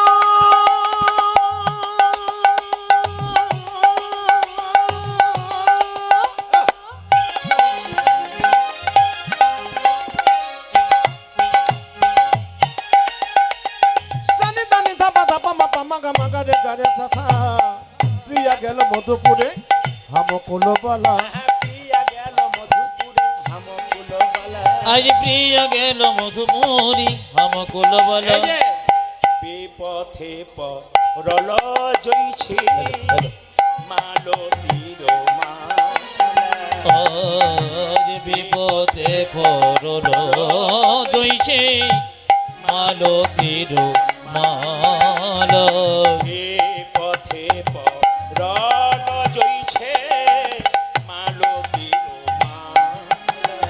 আর বিপদে জ্বলিছে মালতীর ললিতা, মালা। এই ললিতা, বলি আমার দশা তেমনি হলো, ও গো আমারি দশা তেমনি হলো। আমার দশা তেমনি হলো। ও জয় আমার দশা তেমনি হলো। ওই মালতীর মালার মতো আমার দশা তেমনি হলো। ও গো মালতীর মালার মতো আমার দশা তেমনি হলো। তীর মালার মতো ও গো আমার দশা তেমনি হলো। তীর মালার ও মতো গো আমার দশা তেমনি হলো। আমার দশা তেমনি হলো। মায়েরা, স্বামী যদি চলে যায়, স্ত্রীর দুটো জিনিস চলে যায়, কি কি বলুন তো? চোখের ঘুম আর মুখের হাসি। রাধারানী কেঁদে কেঁদে বলছে, আমার বধূ চলে গেল, আমার কি অবস্থা? নয়ন নিধি গেল ভয়ানক হাঁ। আজ নয়নক নিধি গেয় ভয়ানক হাঁ। নয়ন নিধি গেল ভয়ানক হাঁ। ও যা নয়ন নিদ গেল বয়ন কহা। সুখ গেল প্রিয় সঙ্গে দুঃখ হাম। আজ সুখী গেল প্রিয় সঙ্গী দুঃখ হামপা। ওই যে সুখ গেল প্রিয় সঙ্গে দুঃখ হাম। ও যা সুখ গেল প্রিয় সঙ্গে দুঃখ ঘাম পাত। বলে নাই নয়নের নিদ নাই, নাই নয়নে নিধ নয়। নাই নয়নের নিদ ও যা নাই, নাই নয়ন নিন্দে নাই রে। নাই বদনে হাসি নাই রে, নাই নয়নের নিদ নাই। সখী নাই বদনে হাসি নাই রে, নাই নয়নে নিধ নাই রে। নাই বদনে হাসি নাই রে, নাই নয়নের ও নিদ যা নাই। নাই বদনের হাতি নাই রে, নাই নয়ন নিন্দে নাই রে। সুখ গেল প্রিয়া সঙ্গে দুঃখ হাম পায়। ওরে সখী গেল প্রিয় সঙ্গে দুঃখ হামপা। সুখ গেল প্রিয়া সঙ্গে দুঃখ হাম পায়। ও যা সুখ গেল প্রিয়া সঙ্গে দুঃখ ঘাম তবে আমি একটা পরীক্ষা নেব এখানে, হ্যালো হ্যালো এত মোটা গোলা আমি এখানে একটা পরীক্ষা নেব। আপনারা যারা কীর্তন শুনতে এসেছেন, আপনারা যারা ভাগবত পড়বেন, পরিষ্কার করে শোনাবেন, আমি শাস্ত্রে রেফারেন্স দেবো। আপনারা যারা ভাগবত পড়বেন তারা দেখবেন যে শ্রীমদ্ ভাগবতের 29তম অধ্যায়, দশম অধ্যায়, দশম স্কন্ধ 29তম অধ্যায় বলেছে যে স্ত্রীগণ যতই কীর্তন করুক, হরিনাম করুক, স্বামী সেবা দরকার। সতী নারী কাকে বলে? সকালবেলায় ঘুম থেকে উঠে স্বামীর পা ছুঁয়ে যে প্রণাম করে। আপনারা যারা কীর্তন শুনতে এসছেন, কে কে সকালবেলায় স্বামীকে প্রণাম করেন? হাত তুলে দেখান। কেউ করে না। দাঁড়ান দাঁড়ান দাঁড়ান দাঁড়ান। দাদারা মনে মনে ভাবছে এতদিন পরে আপনি আমাদের হয়ে বললেন, কেউ বলে না। আর দু একজন তুলে ফেলেছিল, সে আবার যখন দেখলো কে কে প্রণাম করেন, আবার দেখবেন কিছু মনে করবেন না। ধরুন কারো স্ত্রী এখানে কীর্তন শুনছে আর তার স্বামী ওখানে দাঁড়িয়ে আছে, উনি আবার তাকিয়ে তাকিয়ে দেখছে আমাদেরটা কি করছে। দেখছে কেউ তোলেনি, কিন্তু দাদারা কিন্তু ইশারা করে দিয়েছে যে কেউ প্রণাম করে না। আমি কালকে যেখানে গাইছিলাম ত্রিপুরাতে, একটি মেয়ে প্রফেসর বটে কলেজে, তো সেই মেয়েটি বললো, প্রদীপবাবু একবার আসো, এসে বলছে ডাইরেক্ট অত লোকের সামনে, প্রদীপবাবু কিছু মনে করবেন না। বলে কি, আমি আপনার ফ্যান, কলেজে যাই, সময় পাই আপনার কীর্তন শুনি, বাড়িতে শোবার সময় আপনার কীর্তন না শুনলে আমার ঘুম হয় না কোনো মতে। একবার আপনারটা চালু করে চুপ করে ঘুমিয়ে যাই, শুনতে শুনতে ঘুমটা বেশ ভালো হয় আপনার কথাগুলো শুনতে শুনতে। তো আপনার সব কথা রাখতে পারলাম, কিন্তু ওই কথাটি রাখতে পারলাম না। বলে কেন? স্বামীকে প্রণাম করতে পারবো না। এবং কেন? বলছে আমার বিয়ের সময় আমার বাবার কান মূলে 10 লাখ টাকা নিয়েছিল। এমন কোনো অসুবিধা নেই, আপনি প্রণাম করবেন না। আপনাদের যাদের নিয়েছে তারা, হ্যাঁ, তবে একটা কথা বলে কে মেয়েরা, আপনারা কাজ করবেন, আজকে কীর্তন শুনে কাল সকাল থেকে স্বামীকে প্রণাম করবেন। দাঁড়ান দাঁড়ান, দাদারা সব পাগুলো একটু ধুয়ে মুছে শোবেন, কাল সকালে প্রণাম হবে। তবে আপনার স্বামীর সঙ্গে আপনার কি সম্পর্ক, আমি শাস্ত্রের কথা বলবো, শাস্ত্রের বাইরে বলবো না। আমি প্রথমে নারকেলের মতো বলবো, নারকেলের বাইরেটা শক্ত, ভেতরে শ্বাস জল আছে। কথাগুলো শুনে চমকে যাবেন না। আপনার স্বামীর সঙ্গে আপনার কি সম্পর্ক, আপনার হ্যাঁ দেবেন। আপনার স্বামী আপনার গুরু হয়, জোরে বলুন। 2-4 জন হ্যাঁ বলছে, আর 2-4। আপনার স্বামী আপনার গুরু হয়। দাদারা ভাবছে কি যে হয়, ঘরে না গেলে বুঝবেন না। আচ্ছা, আপনার স্বামী আপনার দেবতা হয়। হ্যাঁ, বাবা কি সুন্দর বলছি গো। হ্যাঁ, আপনার স্বামী আপনার রোগের ওষুধ হয়। তাই নাকি? আপনার স্বামী আপনার বাবা হয়। দূর, তাই এবার হয় নাকি? এরা না বলেছে, কিন্তু আমি ভেঙে বুঝিয়ে দেবো। আমার যারা কীর্তন শোনে তারা কিন্তু বুঝতে পেরেছে। আপনার স্বামী আপনার বাবা হয়, একজন মা হাত তুলেছে হয়, আর 2-4 জন দেখছে হাত তুলেছে বলে নিশ্চয় হয়। আমি বুঝিয়ে দেবো। আপনার স্বামী আপনার ভাই হয়, আপনার স্বামী আপনার ছেলে হয়। এখন হয় হয় বলবেন না, আগে জেনে নিন। নিমাই যখন সন্ন্যাস নেবে, বিষ্ণুপ্রিয়াকে বলেছিল, প্রিয়া তুমি বাপের বাড়ি চলে যাও। বিষ্ণুপ্রিয়া বলেছিল, স্বামী এটা কি বাপের বাড়ি নয়, তুমি আমার বাবা, তুমি আমার ছেলে, তুমি আমার ভাই, তুমি আমার ইহকাল, তুমি আমার পরকাল, তুমি আমার রোগের ওষুধ, তুমি আমার সব। নিমাই বলেছিল, লোকে আমায় পণ্ডিত বলে, স্বামী কখন বাবা হয় ছেলে হয় এটা আমার জানা ছিল না। বিষ্ণুপ্রিয়া বলছে, স্বামী লোকে তোমায় পণ্ডিত বলে, কিন্তু আমিও তো পণ্ডিতের মেয়ে। আমার বাবার নাম সনাতন মিশ্র, আমায় শিখিয়ে দিয়েছে স্বামী কখন বাবা হয়, তোরা একটু বুঝিয়ে দাও। বিষ্ণুপ্রিয়া বলছে, অন্নদানে পিতা সম, রতিদানে পতি। কে ভাই অন্নদানে পিতা সম, রতিদানে পতি। অন্নদানে পিতা সম, রতিদানে পতি। উজাজি অন্নদানে পিতা সমরতি দানে পতি। আচ্ছা, মেয়েদের যখন বিয়ে হয় না, তখন বাপের বাড়িতে বাবা অন্ন জোগাড় করে। বিয়ে হবার পরে বাবার বাড়িতে যদি 5 দিনের জায়গায় 10 দিন হয় না, বাবা খালি মনে মনে ভাবে কিছু হয়েছে নাকি রে, যাবার নাম করছিস না, কিছু গন্ডগোল আছে নাকি। মানে অন্যের ভয় পায় না, অন্য ভয় পায়। কিন্তু বাবা যখন থাকে, মেয়ের বিয়ে হয় না, অন্ন জোগাড় করে। আর যখনই মেয়ের বিয়ে হয়ে যায়, স্বামী অন্নদাতা পিতা। মায়েরা, অন্নদানে পিতা সম, রতিদানে পতি। কে ভাই অন্নদানে পিতা সম, রতিদানে পতি। ছেলে কখন হয়? পিণ্ডদানে পুত্র সম। উজাজি পিণ্ডদানে পুত্র সময় গতি জগতি। পিণ্ডদানে পুত্র সম, অগতি জগতি। অজে পিণ্ডদানে পুত্র সময় গতির গতি। স্বামী স্ত্রী বেঁচে আছে, ছেলে মেয়ে নাই, স্ত্রী আগে মরে গেল, স্বামী তার পিণ্ড দিতে পারে, শাস্ত্র বলেছে। স্বামী যখন পিণ্ড দেবে, তখন আবার ছেলের মতো ভূমিকা গ্রহণ করবে। পিণ্ডদানে পুত্র সম, অগতি জগতি। উজাজি পিণ্ডদানে পুত্র সময় গতি জগতি। আবার উপদেশে গুরুতুল্য, সেবাতে দেবতা। রোগীতে যশোদা সম, বিপদেতে ভোগাব। উজাজি রোগেতে যশোদা সম, বিপরীতি ভ্রাতা। পতিপুত্র পতিপিতা, তোমাদের পতিপুত্র পতিপিত। পতিপুত্র পতিপিতা। পতি পুত্র পতি পিতা। পতি হলো পরদেবতা, পতিপুত্র পতিপিতা। তোমাদের পতি হলো পরদেবতা, পতিপুত্র পতিপিত। পতি হলো পরদেবতা, পতি হলো পতিপিত। পতি হল প্রাণদেবতা। পতিপুত্র পতিপিত। পতি হল প্রাণদেবতা। পতিপুত্র পতিপিত। আমাকে বিষ এনে দিয়ে আমি প্রাণ ত্যাগ করবো, তবে আমি যখন মরে যাব, আমার কথাগুলো শোন। আমাকে কি করবি জানিস? আগুনে পোড়াবি না, জলে ভাসাবি না, কি করবি? নেড়ে নাহি দাও, অনলে নাহি দাও। নিরে নাহি দারবে, অনলে নাহি দাহবে।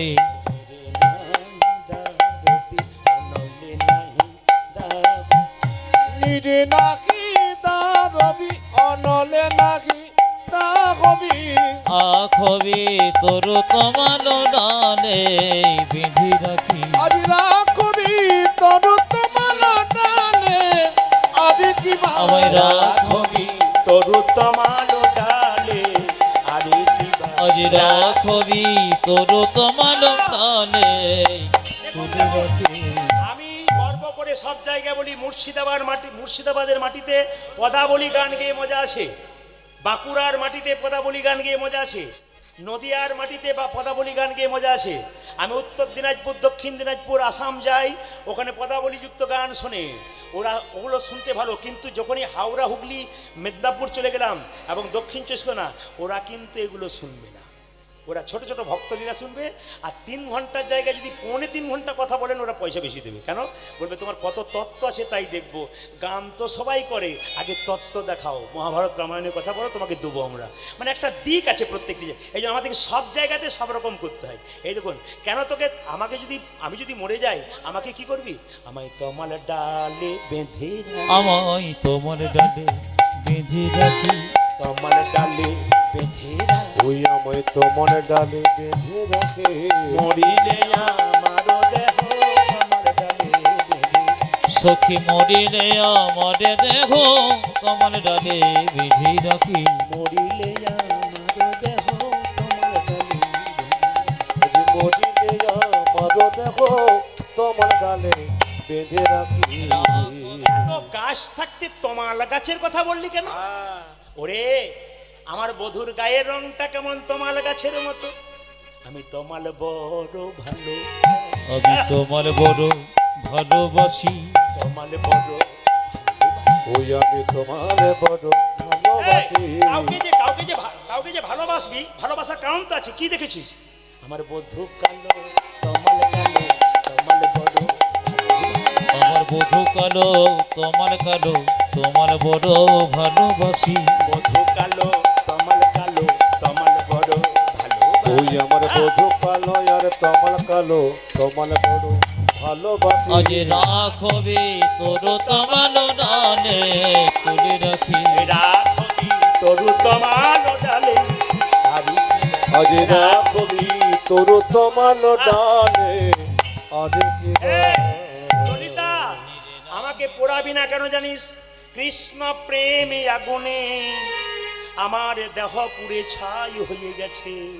আমার পোড়া দেহ পুরাস না, আমার পুরো দেখো পুরো শরে পোড়া দেহ পুরাস না। ওই আমায় পড়া দেখো পড়াতে না রে প্রেম আগুনে পুড়ে গেছে, পোড়া দেহ পুরাস না। কৃষ্ণ প্রেমাগুনে পুড়ে গেছে পুরো দেখো পুরো শরে এই, আর জলে ভাসাবি না কেন?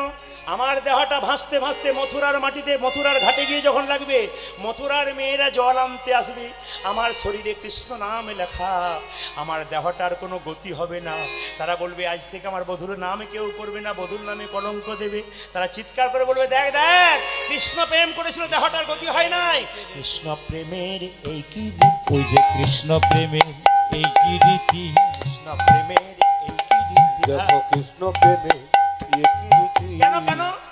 একটা মরা দেহে কৃষ্ণ প্রেমের আজ মরা দেখে হয় না গতি কৃষ্ণ প্রেমের এই কি রীতি আচ্ছা, এত মাথুর গান গাইলাম, একটা পদ আপনারা শুনেছেন? ইউটিউবে শুনেছেন? আজকে শুনছেন? তাই যিনি কোনোদিন বলবেন সেটা কথাই শুনছি, তাকে আপনি বলতে পারবেন যে না নাই তো পদাবলীযুক্ত গান। আমায় কি কি কি কৃষ্ণ প্রেমের এই কি আহা কৃষ্ণ প্রেমের এই কি রীতি মরা দেহের হয় না গতি, কৃষ্ণ প্রেমের এই কি রীতি। ওদের মোটা দেখে রে হয় না গতি কৃষ্ণ প্রেমের এ কি রীতি রাখবি তরু তমাল ডালে আরে কি বা আজ রাখবে তোর তমালো ডালে আরে কি জোরে বলুন, রাধা রানী কি জয় জয়টা জোরে হবে, কিন্তু খুব জোরে হবে। রাধা রানী কি, শ্যাম সুন্দর কি, মদন মোহন কি, হরিবাসর কি, যাদের ঘুম আসছে তাদের কি। 2-4 জন ঘুমাচ্ছে বলে বললাম আর কি।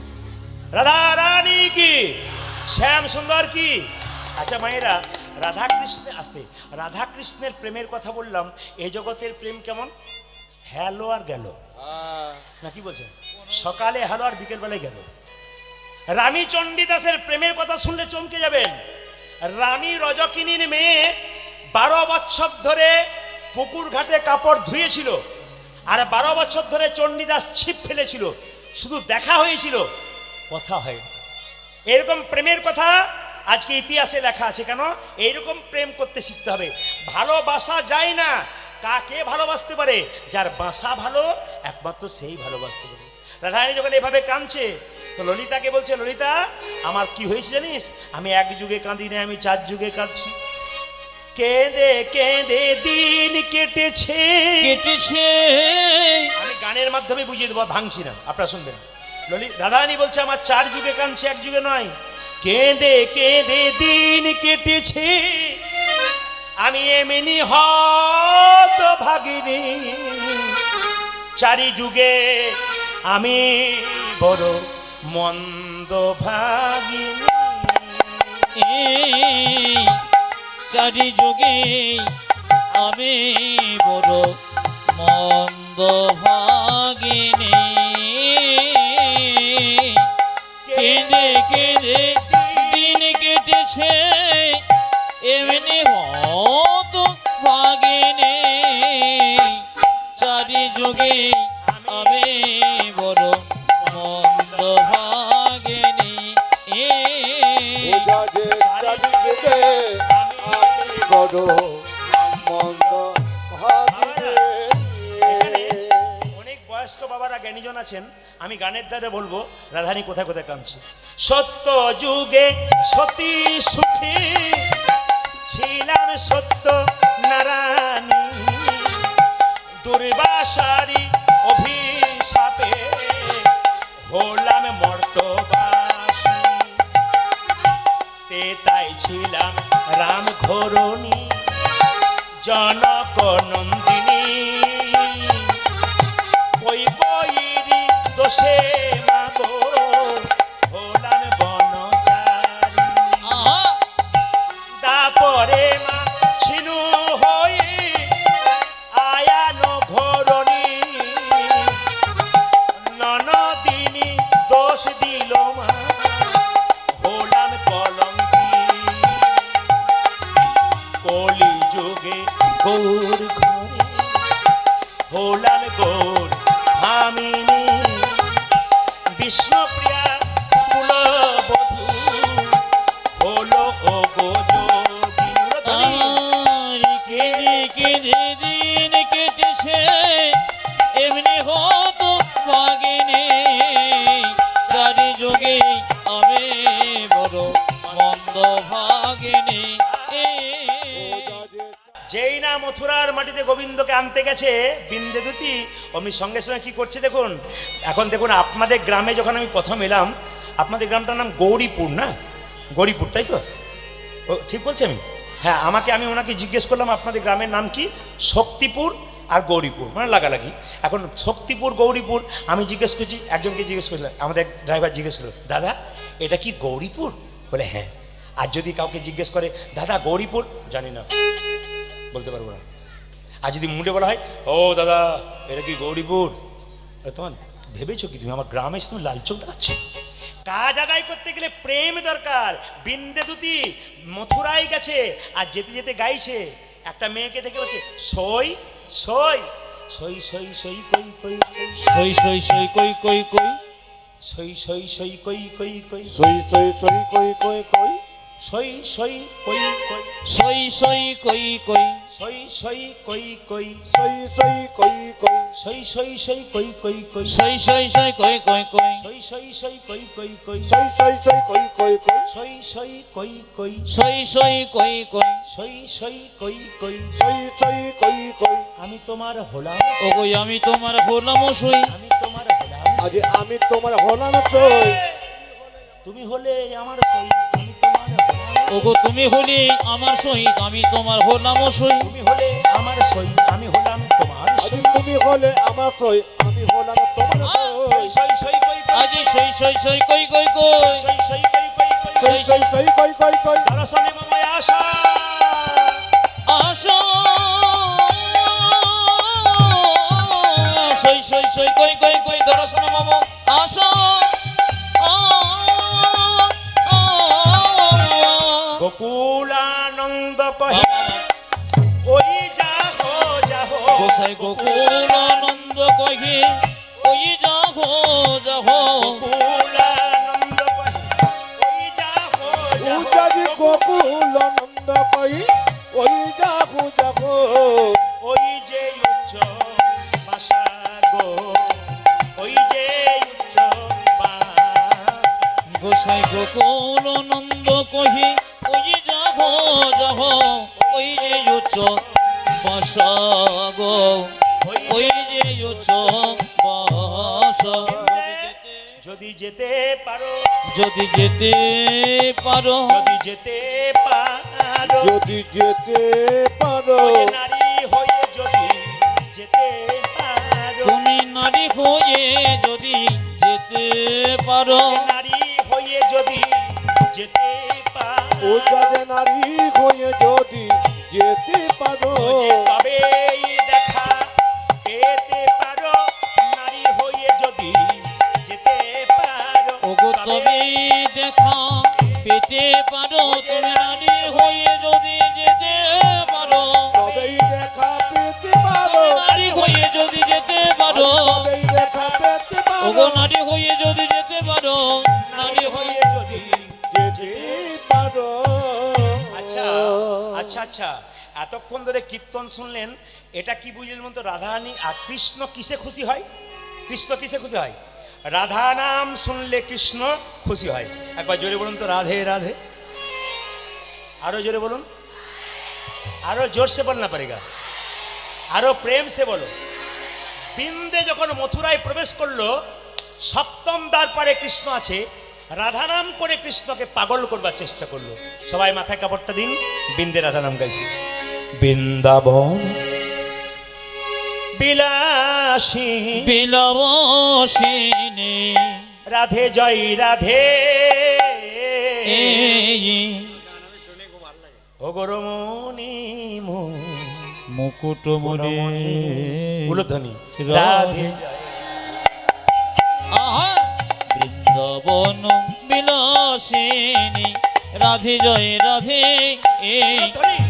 রমণী মুকুট মনে রাধে জয় রাধে উজাজে বৃন্দাবন বিলাসিনী জয় জয় রাধে রমণী মুকুটমণি জয় জয় রাধে বৃন্দাবন বিলাসিনী রাধে জয় রাধে রমণী মুকুট মণি রাধে জয় রাধে বৃন্দাবন বিলাসিনী রাধে জয় রাধে রমণী মুকুট মনে রাধে জয় রাধে জয় রাধে জয় রাধে জয় রাধে জয় রাধে জয় রাধে জয় রাধে জয় রাধে জয় রাধে রাধে রাধে কৃষ্ণ কৃষ্ণ কোথায়? মথুরার রাজা, সে মনে মনে ভাবছে রাধা নাম কে শোনাই? এটা কি তো দ্বারকার ডাকে নয়, এটা কি তো টানকারি ডাকি কি নয় এটা কি তো মথুরার ডাকে নয়, এটা কি তো মথুরার ডাকি নয় এটা কি মধুরসী বৃন্দাবনের ডাক? বৃন্দাবনে কে আমায় এমন করে রাধা নাম শোনালি, সোনারে যে আমায় বিনামূল্যে কিনে। কিনে যেই না কৃষ্ণ আছে সপ্তম দ্বার পারে, বৃন্দে দুটি মাথায় কাপড়টা নিয়ে রাধে রাধে রাধে রাধে পাগল হয়ে গেল কৃষ্ণ। ছুটে এলো নিচে নেমে, কে তুমি? এই এই যে ধীরে, কে তুমি? বনে বাস করি নিরবধি, মানে বিন্দে যদি পরিচয় দিচ্ছে না, মানে দেখা দিচ্ছে না। যদি মুখটা খুলে দিতে চিনতে পারবে তো। বিন্দে মাথায় কাপড়টা নিয়ে এরকম করে আছে দাঁড়িয়ে, কৃষ্ণ বলছে কে তুমি? রাধা নাম শোনালে, কি তোমার পরিচয়? তো বিন্দে বলছে না আমি বিন্দে, বনে বাস করি নিরবধি, বুঝুক যা বুঝবার বুঝুক। কৃষ্ণ বলছে আচ্ছা সে বুঝলাম, একটা কথা জিজ্ঞেস করবো। বলে কি? কোথা থেকে এসছো তুমি? তোমায় তো চিনতে পারছি না, তুমি কোথা থেকে এসছো? বিন্দে মাথায় কাপড় নিয়ে বলছে কি জানি দেশেতে কি জানি গ্রাম, কি জানি রাজার কি জানি নাম, কি জানি হয়তো কাহারও দাসী, এখানে এসে আমি সব ভুলে গেছি। কৃষ্ণকে দিচ্ছে, মানে কৃষ্ণ সব ভুলেছে। ওই যে বিন্দেকে বলছে, দেখুন, কি জানি দেশেতে কি জানি গ্রাম, কি জানি রাজার কি জানি নাম, কি জানি হয়তো কাহারও দাসী, এখানে এসে সব ভুলে গেছে। কৃষ্ণ তখন বলছে, এই বিন্দে বলছে কি জানি দেশেতে কি জানি গ্রাম, কি জানি রাজার কি জানি নাম, কি জানি হয়তো কাহারও দাসী, এখানে এসে আমি এক স্থান থেকে কেউ যদি যায় অন্য স্থানে, পূর্বের কথা কি নাহি থাকে মনে। আমি প্রদীপ পাল ত্রিপুরা থেকে এলাম, এখন যদি বলেন কোথা থেকে এলেন, কলকাতাতে নামলাম প্লেনে, তারপর ভুলে গেলাম গো কোথা থেকে এলাম, মাথার গন্ডগোল আছে। কিন্তু বিন্দে বলছে কি জানে এক স্থান থেকে কেউ যদি যায় অন্য স্থানে, পূর্বের কথা কি নাহি থাকে মনে।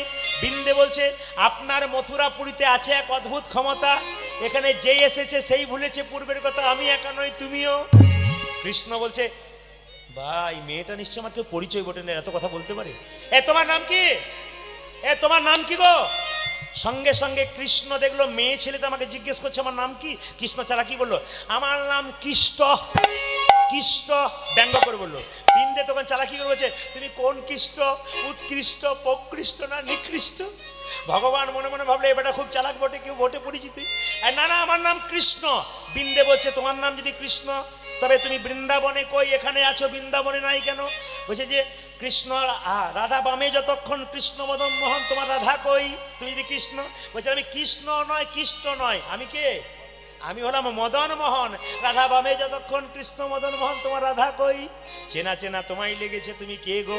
বিন্দে বলছে, আমায় চিনতে পারছো না? ভিখারিনী দেশে থাকি, চিনিবে কি হে আকাশে, আজ ভিখারিনী দেশে থাকি, বেশে থাকি, চিনবে কি ঘে বাকাশে।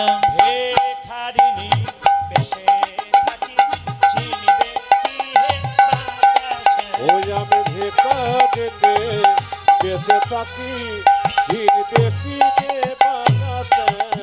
এই, কৃষ্ণকে মনে পড়াচ্ছে, মনে পড়াবো? আমাকে চিনতে পারবে, মনে পড়াবো? পরে কি না পরে মনে, মধুরসী বৃন্দাবনে। তোমার পরে কিন পরে মনে, মধুর শ্রী বৃন্দাবনে। আচ্ছা মায়েরা কিছু মনে করবেন না, স্ত্রী যদি রাগ করে, আমি অনেক জায়গায় শুনেছি, কিছু মনে করবেন না, স্ত্রী যদি রাগ করে কোনো কথা না বলে, তার স্বামী নাকি মাঝে মাঝে পা ধরে। আপনাদের ধরেছি কিনা জানি না। রাধারানীর কিন্তু, হ্যাঁ রাধারানী কিন্তু রাধারানী কিন্তু পা ধরেছিল। কে বলুন তো? কৃষ্ণ। কৃষ্ণকে বলছে, বলবো? কেউ নেই তবু বলবো? বলে কি পরে কি না পরে মনে, মধুরসী বৃন্দাবন। পূজা যে পরে কিনা পরে মনে, মধুরতি বৃন্দাবনে। পরে কি না পরে মনে, মধুরসী বৃন্দাবন। তোমার পরে কিন পরে মনে, মধুর শ্রী বৃন্দাবনে। ধরে রাধার শ্রীচরণে ভাঙাইলে মা, আবার ধরে রাধার শ্রীচরণে ভাঙালেনি মা। ধরে রাধার শ্রীচরণে গোবিন্দ গে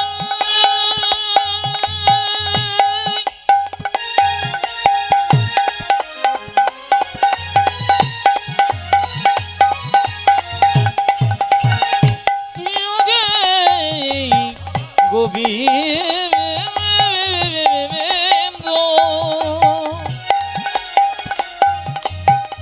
ধরে রাধা শ্রীচরণে ভাঙালেনে মান। তোমার পরে কিনা পরে মনে, মধুর শ্রী বৃন্দাবনে। পূজা যে পরে কিনা পরে মনে, মধুরতি বৃন্দাবনে। যারা কি করছো? হ্যাঁ। তোমাকে চিনতে পারি নাই? এবার তোমায় চিনেছি, এবার তোমায় চিনেছি। আমি এবারে তোমায় চিনেছি হে, এবার তোমায় চিনেছি। এবার তোমায় চিনেছি, এবার তোমায় চিনেছি। পূজা যে এবার তোমায় চিনেছি, এবার তোমায় চিনেছি। এক শ্যাম সুখ পাখি সুন্দর নিরক্ষী, ধরিনু নয়ন ফাঁদে গো। একটি শ্যাম সুখ পাখি সুন্দর নিরখে, ধরিলাম নয়ন ফাঁদে। এই, পাখি হারিয়েছে বলে হ্যাঁ তোমার কাছে বিচার চাইতে এসছি মহারাজ। এক শ্যাম সুখ পাখি সুন্দর নিরক্ষী ধরিল নয়ন ফাঁদে গো। ওটা যে শ্যাম সুখ পাখি সুন্দর নিরক্ষী ধরিল নয়নের ফাঁদে। পাখি শিকল কাটিয়া আইল উড়িয়া, পাখি শিকল কাটিয়া আইলো উড়িয়া, শিকল কাটিয়া আইল উড়িয়া, শিকল কাটিয়া আইল উড়িয়া। বেজা রেখেছে বেঁধে গো, বেজা রেখেছে পাখি শিকল কাটিয়া আইলো উড়িয়া, কবিজা রেখেছে ধরে গো, কবিজা রেখেছে ধরে। পাখি পাবো, পাখি পাবো কিনা হে, পাখি পাবো কি নাহি, পাবো কিনা হে, পাখি পাবো কিনা হে। করে বলে দাও পাবো কিনা, মহারাজ বিচার করে বলে দাও পাবো কি নাহি। বিচার করে বলে দাও পাবো কিনা হে। আরে বিচার করে বলে দাও পাবো কিনা হে। পাখি নেবে তুমি, আগে ঘটনাটা বলো। বলে কি পাখি কোথায় ধরেছিলে? বলে ফাঁদে ধরেছিলাম। ফাঁদ কোথায় ছিল আর পাখিটা কোথায় ছিল? পাখি ছিল কদম্ব ডালে, পাখি ছিল কদম ডালে, পাখি ছিল কদম্ব ডালে। আজ পাখি ছিল কদম্ব ডালে। ফাঁদ ফাঁদ ফাঁদ ফাঁদ ছিল যমুনার কূলে, পাখি ছিল কদম্ব ডালে। ওই দেখ ফাঁদি ছিল মনার কুলে, পাখি ছিল কদম ডালে। ফাঁদ ছিল যমুনার কূলে, পাখি ছিল কদম্ব ডালে। ওটা যে পানি ছিল যমুনার কুলে, পাখি ছিল কদম্বের ডালে। বাবা আপনারা তো জানেন পাখি ফাঁদে ধরতে গেলে কিছু দিতে হয়। তোমরা কি দিতে? আমরা হাস্য সুধা নিধি দিতাম। হাস্য সদা নিবেদিত। পাখি যখন আসতো না ওই কদম্বের বৃক্ষ থেকে নেমে, আমরা মৃদু মধু হাসতাম, আর তত নেমে আসতো, আমরা হাস্য সুধা নিধি দিতাম। আমরা হাস্য সোধা নিধি দিতাম। মৃদু মৃদু চেয়ে রইতাম, হাস্য সুধা নিধি দিতাম। আমরা মৃদু মৃদু চেয়ে থাকিতাম, হাস্য সদা নিবেদিত। পাখিটা যখন ফাঁদে পড়তো তখন কিরকম অবস্থা? পাখির পাখা নটা পটা, পাখির পাখা নটা পট, পাখির পাখা নটা পটা। পাখির পাতা নটা কেন পাতা। কেন? আমাদের ওই রূপের আঠা, পাখির পাখা নটা পটা। আমাদের ওই রূপের আঠা, পাখি পাখা নটা পট। এইবার বলো পাখিটা কোনো বুলি বলতো? বলে হ্যাঁ পাখি বলতো রাধা বুলি, আজ পাখি বলে তো রাধা বলে, পাখি বলতো রাধা বুলি। আমাদের পাখি বলতো রাধা বলে। যখন দিতাম করতালি, পাখি বলতো রাধা বুলি। আমরা যখন দিতাম করতালি, পাখি বলি তো রাধা বলি। এবার তোমাকে বিচার করতে হবে, পাখি রাই পাবে না কবিজা পাবে, পাখি রায় পাবে না কবিজা পাবে, রাই পাবে না কবিজা পাবে। পাখি রায় পাবে না কবিজা পাবে। বিচার করে বলে দাও হে, রাই পাবে না কবিজা পাবে। মহারাজ বিচার করে বলে দাও ঘি, রায় পাবে না কবিজা পাবে, আজ বেচার করে বলে দাও। আজ রায় পাবে না কবিজা পাবে, বেচার করে বলে দাও। মহারাজ রায় পাবে না কবিজা পাবে, রায় পাবে না কবিজা পাবে। বেশ বেশ, আপনারা পাখি পাবেন কৃষ্ণ পাখি। সবাই মিলে হাততালি দেখবো গান, সবাই মিলে একসঙ্গে। শ্যামল তনু একসঙ্গে হাত তুলে দেখি, একবার গাইবেন সুন্দর করে, সুন্দর করে গাইবেন। পাখি আপনাদের আসবে, কৃষ্ণ পাখি আপনাদের হৃদয় ভাষাতে আসবে। সবাই মিলে একটু হাত তুলে গাইবেন। যদি গাইতে পারেন তো ভালো, না গাইতে পারি দেবেন। সবাই মিলে একসঙ্গে হাত তুলুন। বাহ বাহ বাহ বাহ।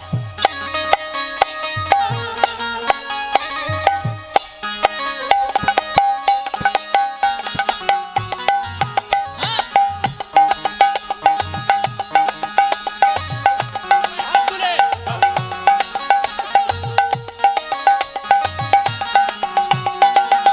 এই বল।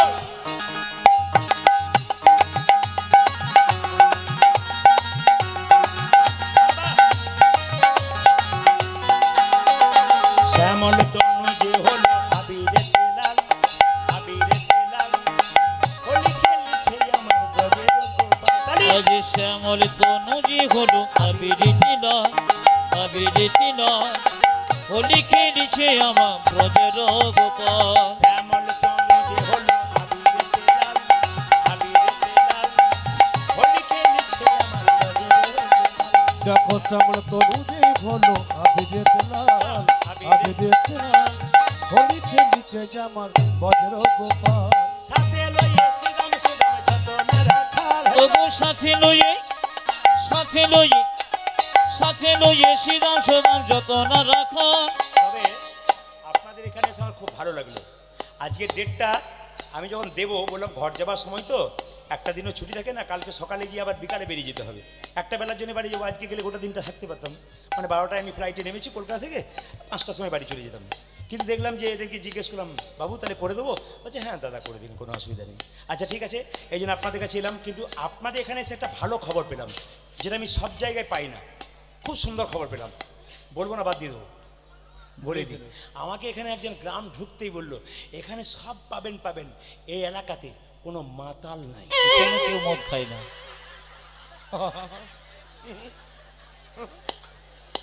আপনাদের হাসিতেই বুঝতে পেরেছি পার্টি আছে। ব্যাপার কিছু আছে। এ শুধু শুধু শুধু এইখানে নয়, ত্রিপুরাতে যখন বলেছি তখন বলছি বাবারে, মানে কোনো জায়গাতেই বাদ নাই। এই দিকে তাকান, মা মরেছে আমার, কিছু মনে করবেন না, আপনার মা মরেছে, কেউ যদি পোড়াতে যাবে হাই হাই আগে দিই তারপর যাও। এটা আমাদের লজ্জা।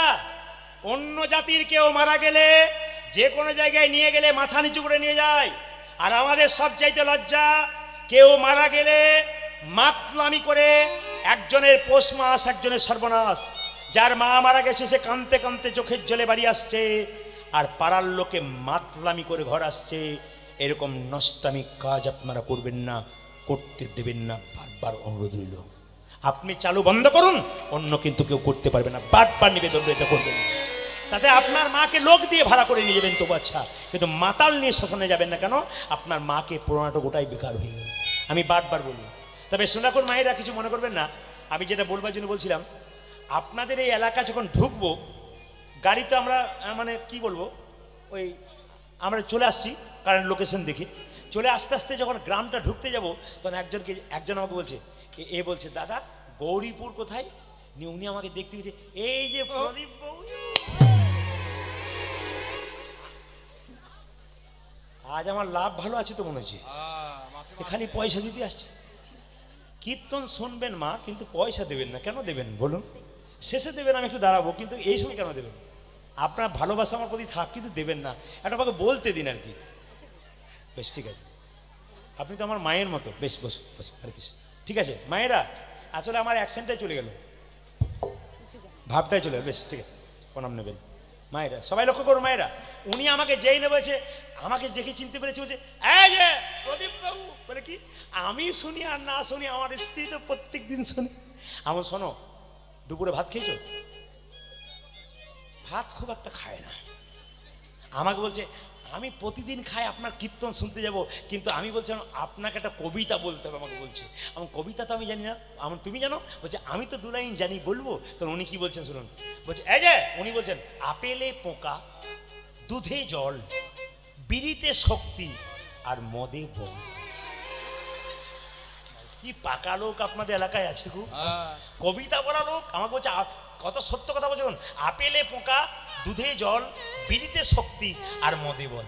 এই যেই না কথাটি বলেছে, আমরা ভাই তুমি কীর্তন শুনতে যে আমি চললাম, সময় হয়ে গেছে। তো উনি বলছে 1 লাইন আমাকে বলতে হবে। আমার তুমি কি খাও? বলছে আমি জেডি খাই। মানে খাবে জেডি, ফুলবে বডি, শ্মশান তোমার জন্য রেডি। উনি এসছেন, উনি এসেছেন, আমাকে ইশারা করেছেন বলে বললাম আর কি। না না কোনো অসুবিধা নেই, আপনি খেয়ে যান, অসুবিধা নেই। আমি একটা কথা বলি, যিনি মদ খাবেন তার কাছে একটা নিবেদন রইল, যখন মদ খাবেন তখন আপনার ছেলেটার মুখটাকে লক্ষ্য করে খাবেন। কারণ আপনি যখন বয়স হবে আপনার ছেলে মাতলামি করবে, আপনি তৈরি থাকুন। বাবা শেখাচ্ছে ছেলেকে যে আমি খাচ্ছি তুই খাবি, তখন ছেলের গালে চটটা মারতে যাবেন, ছেলে শুনবে না, তখন আপনাকে গালে চট মারবে।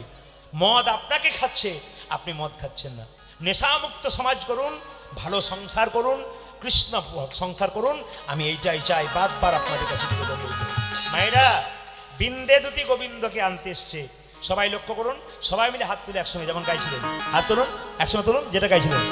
শ্যামল তনু যে হলো আবিরেতে লাল, আবিরেতে লাল, বাবা বা হোলি খেলেছে আমার ব্রজের গোপাল। হরিবল। শ্যামলে তনুজি হলো আবিরিতি লাল, আবিরিতি লাল, হোলি খেলিছে আমার ব্রজের গোপাল। শ্যামল তনু যে হলো আবিরেতে লাল, আবিরেতে লাল, হোলি খেলেছে আমার ব্রজের গোপাল। এই দেখো শ্যামল তনু যে হলো আবিরেতে লাল, আবিরেতে লাল, হোলি খেলিছে জামা ভজে গোপাল। সাথে লইয়া শিলার সোনা যতন, ওগো সাথে লইয়ে, সাথে লইয়ে, সাথে লইয়ে সিদাম সদাম যতন রাখো।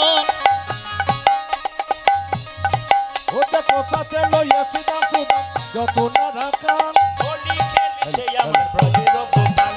শ্যামলে তনুজি হলো আবিরিতি লাল, আবিরিতি লাল, হোলি খেলিছে আমার ব্রজের গোপাল। শ্যামল তনু যে হলো আবিরেতে লাল, আবিরেতে লাল, হোলি খেলিছে জামা ভজে গোপাল। রাধারে রং দেবে বলে ধরিল পিচকারি, ধরিল পিচকারি, তার রঙে রাধারি। ওগো রাধারি রং, রাধারি রং, রাধারি রং দেবে বলে ধরেল পিচকারি, ধরেল পিচকারি, লাল রঙে না গাইল নীল বরসরে। ওরে রাধারে রং দেবে বলে ধরিল পিচকারি, ধরিল পিচকারি, তার রঙে রাগাইল নীল রঙ সরে। উঠা যে রাধারে রং দেবে বলে ধরিল ভিখারি, ধরিল ভিখারি, লাল রঙের রঙ দিল নীল রঙের শাড়ি। রাধা বলে রং দিল না দোহাই নন্দলাল, অজে রাধা বলে রং দিও না দোহাই নন্দলাল। রাধা বলে রং দিও না দোহাই ও নন্দলাল। দেখো রাধা বলে রং দিল না দোহাই নন্দলাল। হোলি খেলেছে আমার ব্রজের গোপাল। শ্যামলে তনুজি হলো আবিরিতি লাল, আবিরিতি লাল, হোলি খেলিছে আমার ব্রজের গোপাল। যে শ্যামল তনু যে হলো আবিরেতে লাল, হোলি খেলিছে জামা ভজে গোপাল। শ্যামল তনুজি হলো আবিরিতি লাল, হোলি খেলিছে আমার ব্রজের গোপাল। শ্যামল তনু যে হলো আবিরেতে লাল, হোলি খেলেছে আমার ব্রজের গোপাল। জয় বলো রাধারানী কি, জয় শ্যাম সুন্দর কি, মদন মোহন কি, হরিবাসর কি। বেশ, তোমার সুবল সখা পটেতে আঁকা সদাই মূরতি হেরে হরিব। তোমার সবল সখা পটেতে আকাশ সদাই মূরতি ঘেরে। সুবল সখা পটেতে আঁকা সদাই মূরতি হেরে। তোমার সবল সখা পটেতে আকাশ সদাই মূরতি রে। ভাইরা, কৃষ্ণকে বলছে বিন্দে তোমার সুবল সখা তোমার ছবিটা এঁকেছে, তোমার পা দুটো আঁকে নাই। কেন বলো তো? যদি বৃন্দাবন ছেড়ে আবার চলে যাও, তাই তোমার সুবল সখা পটেতে আঁকা সদাই মূরতি হেরে। তোমার সবল সখা পটেতে আকাশ সদাই মূরতি ঘেরে। ভাইরা, সুবল কেঁদে কেঁদে বলছে ভাই কানা একবার দেখা দে ভাই। ভাই কানা একবার দেখা দে রে। কানা একবার দেখা দে ও ভাই। ভাই কানা একবার দেখা দেখা দে রে। সুবল সখা কেঁদে বলে কানা একবার দেখা দে ভাই। ওই দেখে সবল সখা কে যে বলে ভাই কানা একবার দেখা দে রে। সবল সখা কেঁদে বলে, ভাই কানা একবার দেখা দে রে। সবল সখা কেঁদে বলে, ভাই কানা একবার দেখা দে রে। কানা একবার দেখা দে রে। এই যে বলো বলো আমার পিতা নন্দ কেমন আছে? তোমার নন্দ পিতা চিতা জ্বালিয়ে দাঁড়িয়ে আছে, যতক্ষণ না তার মুখে আগুন দেবে সে আগুনে ঝাঁপ দেবে না। তোমার নন্দ পিতা জ্বেলেছে চিতা প্রাণ তেজিবার তরে। ও তোরে নন্দ পিতা জেলেছে চিতা প্রাণ ত্যাজিবারে তোরে। পদাবলীগুলো মন দিয়ে শুনবেন, কষ্ট পদাবলী। তোমার নন্দ পিতা জ্বেলেছে চিতা প্রাণ তেজিবার ও তরে। তোমার নন্দ পিতা জেলেছে চিতা প্রান্তে জীবনে তোরে। তোমার নন্দ পিতা চিতা জ্বালিয়ে কেঁদে কেঁদে বলছে আমার মুখে আগুন দিয়ে যা গোপাল।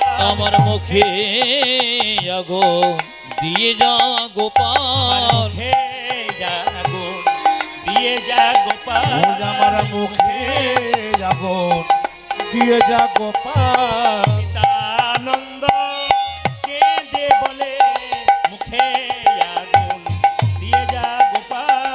পিতানন্দ কেঁদে বলে মুখে আগুন দিয়ে জাগবার পিতানন্দ আমায় মুখে আগুন দিয়ে জাগবার ও তুই মুখে আগুন দিয়ে জাগবার মুখে আগুন দিয়ে যা গোপাল। বলো বলো আমার মা যশোদা কেমন আছে? বলো বলো আমার মা যশোদা কেমন আছে? তোমার নন্দ রানী লয়ে নবনী ফিরছে দাঁড়ে দাঁড়ে। মা নন্দ রানী নয় নবনী ফিরছে দাঁড়ে দাঁড়ে।